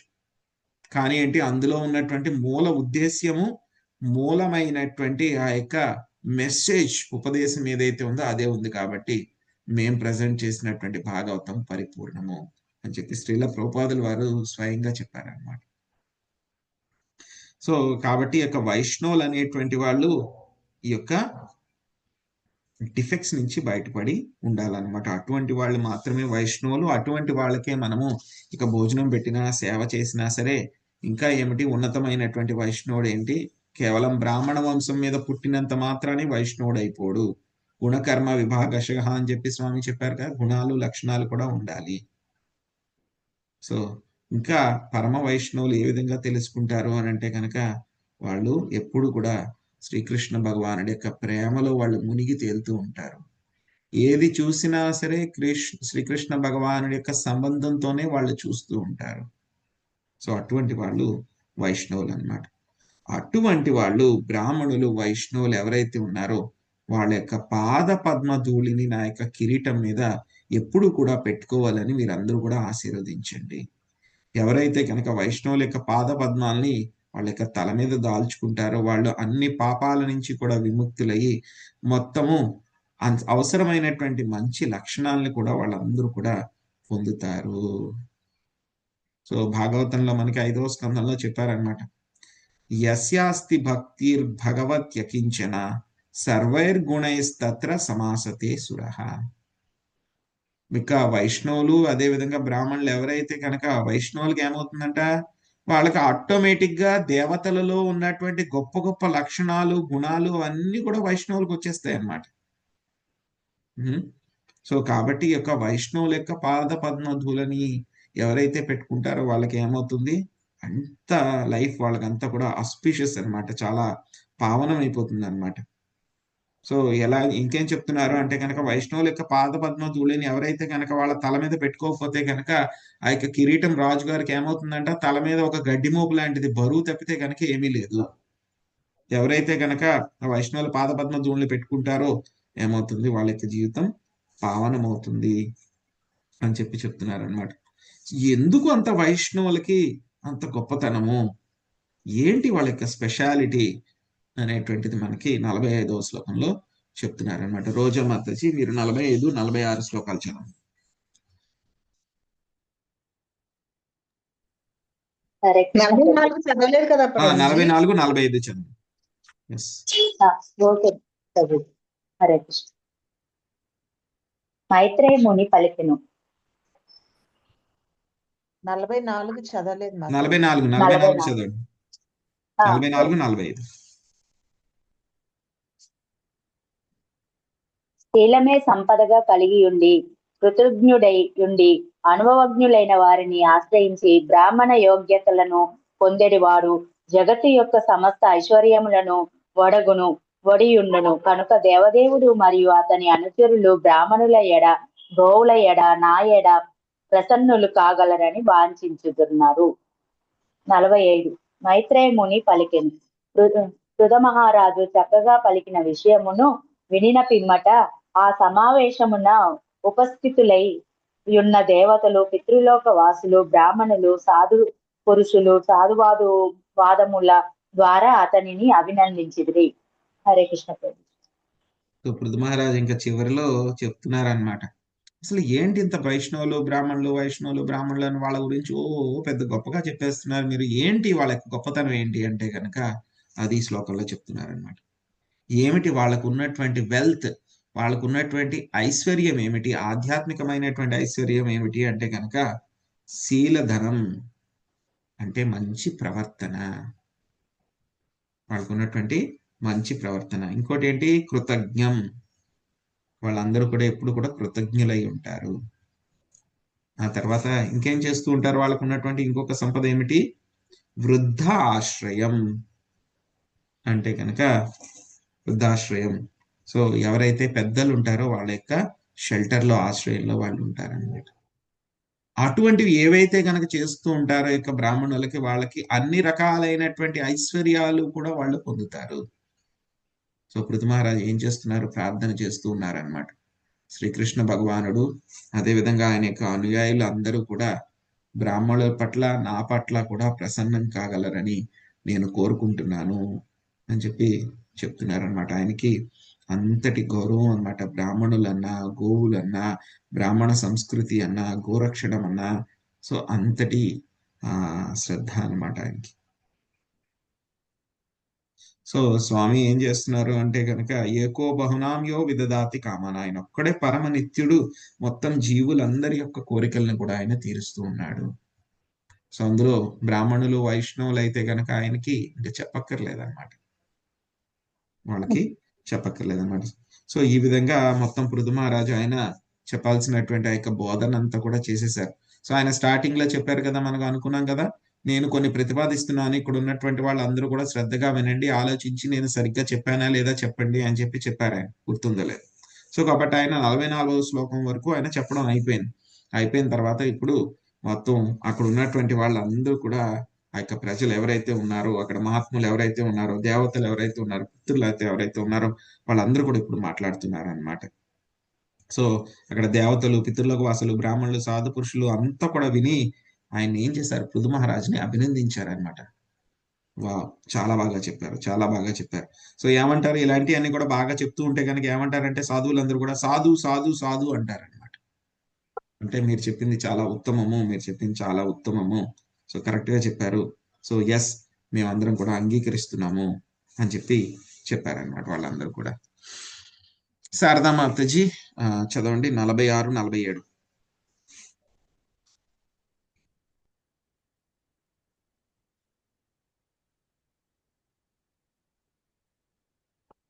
ప్రభుజీ బుక్ లేదు నా దగ్గర. నేను చదవనా ప్రభుజీ? హరే కృష్ణ. చదవండి మాతాజీ. హరే కృష్ణ ప్రభుజీ, చదువుతారు ప్రభుజీ. 45 కదా ప్రభు? 46, 47.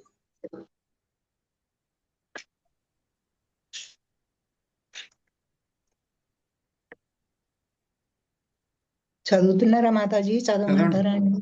హరే కృష్ణ.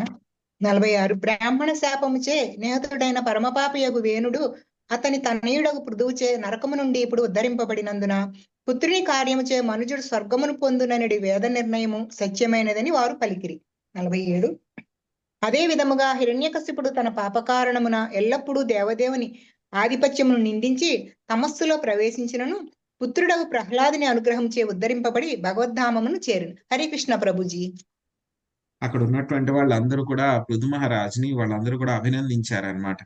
ఏ విధంగా అయితే కనుక హిరణ్యకశిపుణ్ణి ప్రహ్లాద్ మహారాజు ఉద్ధరించారో అదే విధంగా మీరు కూడా మీ యొక్క దుర్మార్గుడైనటువంటి వేణువుని కూడా మీరు ఏం చేశారు, ఆ యొక్క నరక లోకాల నుంచి మీరు ఉద్ధరించి ఆయనకి స్వర్గం కలిగేలాగా మీరు చేశారు అని చెప్పి వాళ్ళందరూ కూడా ఆయన్ని అభినందించారనమాట. సుబ్రహ్మణ్య ప్రభుజీ మీరు చదవండి 48, 49. హరే కృష్ణ ప్రభుజీ. సాధువులకు బ్రాహ్మణులు పృథువుతో ఇట్లు పలికిరి, ఓ వీరవర్య, ఈ ధరణికి తండ్రి వంటి వాడ, సమస్త విశ్వమునకు ప్రభువైనట్టి అచ్యుతుని ఎడ గొప్ప భక్తి కలిగిన వాడవు కనుక నీకు దీర్ఘాయువు కలుగుగాక. 49. సభాసదులు ఇంకను ఇట్లు పలికిరి, పృథు మహారాజా, బ్రాహ్మణ్య దేవుడును ఉత్తమ శ్లోకుడును అగు భగవానుని మహిమలను వెల్లడి చేయుచుంటివి కనుక నీ యశస్సు పరమ పవిత్రమైనది.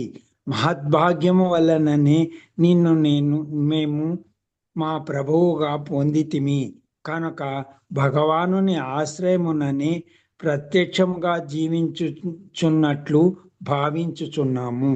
హరే కృష్ణ ప్రభుజీ. హరే కృష్ణ.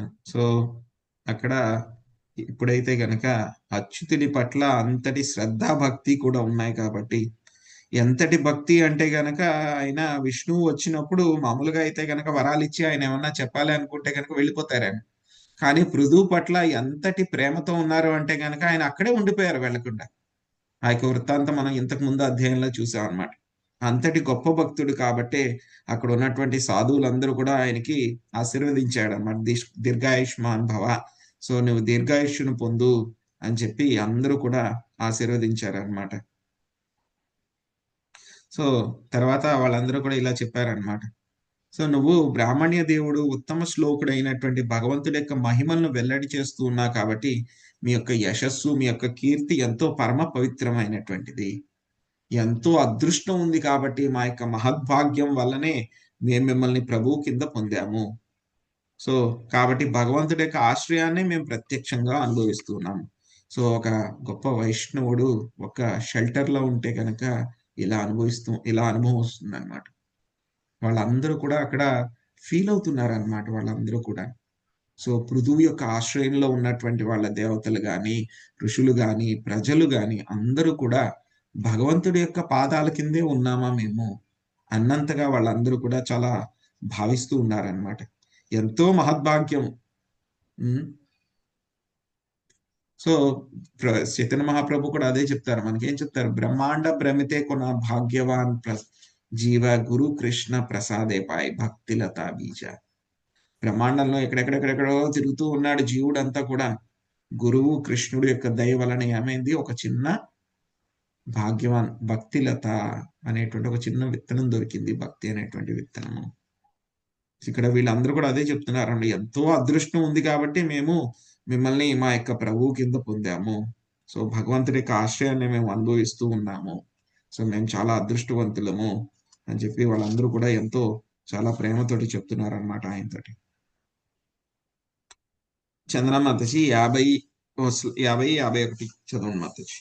ప్రభుజీ హరే కృష్ణ. ఒక చిన్న డౌట్ ప్రభుజీ, ఇప్పుడు అదే అయిపోయినాడు మాతాజీ, ఒక్క నిమిషం, ఇంకా 2 శ్లోకాలు ఉన్నాయి, అయిపోయినాయి. హరే కృష్ణ ప్రభుజీ, దండవత్ ప్రణామాలు. హే ప్రభు, ప్రజాపాలనమే నీ విద్యుక్త ధర్మము. ప్రజలకు లాభం కలుగునట్లు చూచుటలో మిగులు అనురాగము కలిగినట్టు సేవించి దానికి అది ఎంత మాత్రము అద్భుత కార్యము కాదు. ఏలైనా నువ్వు కరుణాపూర్ణుడవు, అదే ఈ శీలం యొక్క గొప్పతనమై ఉన్నది. 51. ప్రజలు ఇంకను ఇట్లు పలికిరి, నేడు నువ్వు మా కనులను తెరిపించి తపస్సునకు ఆవలి వైపు ఎట్లు చేరవచ్చునో చేస్తివి. పూర్వకరముల వలనను మరియు విధివశత అగునగు మేము కామ్యకర్మలలో చిక్కుకుని జీవిత గమ్యంను విస్మరించితిమి.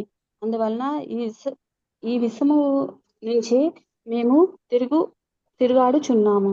హరే కృష్ణ ప్రభుజీ. హరే కృష్ణ ప్రభుజీ. నాది మ్యూట్ లోకి వెళ్ళిపోయింది ప్రభుజీ, నేను మళ్ళీ చదవ, నాకు ఛాన్స్ ఇవ్వండి ప్రభుజీ. 52 చదవండి మాతాజీ. సరే. హరే కృష్ణ. 52 చదవండి. సరే ప్రభుజీ. ఓ ప్రభు, నీవు శుద్ధ స్థితిలో నిలిచి ఉన్నావు కనుకునే దేవదేవునికి సరి అయిన ప్రతినిధి అయితివి. నీ తేజము మహిమాన్వితమైనది. బ్రాహ్మణ సంస్కృతిని నెలకొల్పుచు మరియు క్షత్రియునిగా ఎల్లరను రక్షించుచు నీవు సమస్త ప్రపంచమును పోషించుచున్నావు. హరే కృష్ణ ప్రభుజీ.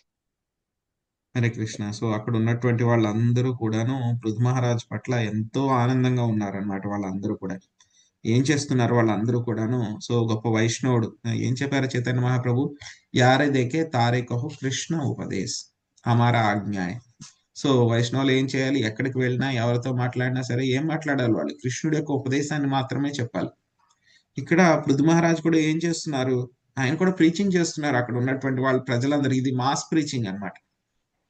అందరికీ కూడా ఒకేసారి ప్రజలు, బ్రాహ్మణులు, వైష్ణవులు అందరికీ కూడా ఏ విధంగా భక్తి చేయాలని చెప్పేసి ఆయన యొక్క ఉపదేశాల ద్వారా వాళ్ళందరికీ కూడా చెప్పారు. విన్న తర్వాత అక్కడ ప్రజలందరూ కూడా ఎంతో ఎంతో సంతోషించారు అన్నమాట. సో రాజా, ఈ రోజు మా కళ్ళను తెరిపించావు. మేమందరం కూడా యొక్క అజ్ఞాన అంధకారంలో చిక్కుకుపోయి ఉన్నాం మేమందరం కూడాను. సో మేమేం చేస్తున్నాము, ఎన్నో శరీరాల్లో ఇవంతా కూడా తిరుగుతూ ఉన్నాము, కర్మ వల్ల చిక్కుకుపోయి ఉన్నాము. మా యొక్క జీవిత గమ్యాన్ని మేము విస్మరించాము. విశ్వం అంతా కూడా అన్ని చోట్ల కూడా తిరుగుతూ ఉన్నాము. మీ యొక్క దయ వలన మా కళ్ళు తెరుచుకున్నా ఈ రోజు. మేము ఏం చేయాలి, భగవంతుడి సాన్నిధ్యం ఎలా పొందాలి అనేటువంటి విషయం మాకు తెలిసింది. ఎంతో అదృష్టం ఉంది కాబట్టే మీ యొక్క సాన్నిధ్యం మాకు దొరికింది అని చెప్పి అక్కడ ఉన్నటువంటి వాళ్ళందరూ కూడా ఎంతో సంతోషించి చెప్పారనమాట. ఇంకా ఏం చెప్తున్నారు, ఆయన పొగుడుతూ ఉన్నారనమాట. మీరు శుద్ధ సత్వ స్థితిలో ఉన్నారు, కరెక్ట్ గా మీరు భగవంతుడికి ప్రతినిధి. గురువు కూడా ఏమిటి, మనకి భగవంతుడి యొక్క ప్రతినిధి అనమాట. మీ యొక్క తేజం ఎంతో గొప్పది. బ్రాహ్మణ సంస్కృతిని నిలబెడుతూ ఉన్నారు. క్షత్రియుడిగా మీరు అందరినీ కూడా రక్షిస్తూ ఉన్నారు, ప్రపంచాన్ని అంతా కూడా పోషిస్తూ ఉన్నారు. మేమెంతో అదృష్టం చేసుకున్నాం కాబట్టి మీ వంటి రాజు దొరికాడు, మీ వంటి నిర్దేశకుడు దొరికాడు. కేవలం మా యొక్క పోషణ మాత్రమే కాకుండా మా యొక్క ఆత్మలు ఏవైతే ఉన్నాయో, మా యొక్క మాకు ఏవైతే మేమంతా కూడా ఉద్ధరించబడాలని చెప్పి మీరు చెప్తున్నటువంటి బోధనలు, ఉపదేశాలు చాలా అద్భుతంగా ఉన్నాయి అని చెప్పి వాళ్ళందరూ కూడా ఆయన్ని పొగడ్డం జరిగిందనమాట. సో వచ్చే అధ్యాయంలో మనకి అంతకుముందు చెప్పారు కదా, పృథు మహారాజ్కి, విష్ణువుకి, సో 4 కుమారులకి ఆయన కలుసుకుంటారనమాట. అవి ఏంటనేది మనం వచ్చే వారం చూద్దాం. హరే కృష్ణ. హరే కృష్ణ ప్రభుజీ. హరే కృష్ణ ప్రభుజీ. చెప్పండి మాతాజీ. ప్రభుజీ, కూతురు పుట్టినరోజు ప్రభుజీ. నిన్న బాబుది, ఈ రోజు పాపది ప్రభుజీ. కుమారుడి పేరు శ్రీరామ్, కూతురు పేరు మాధవి.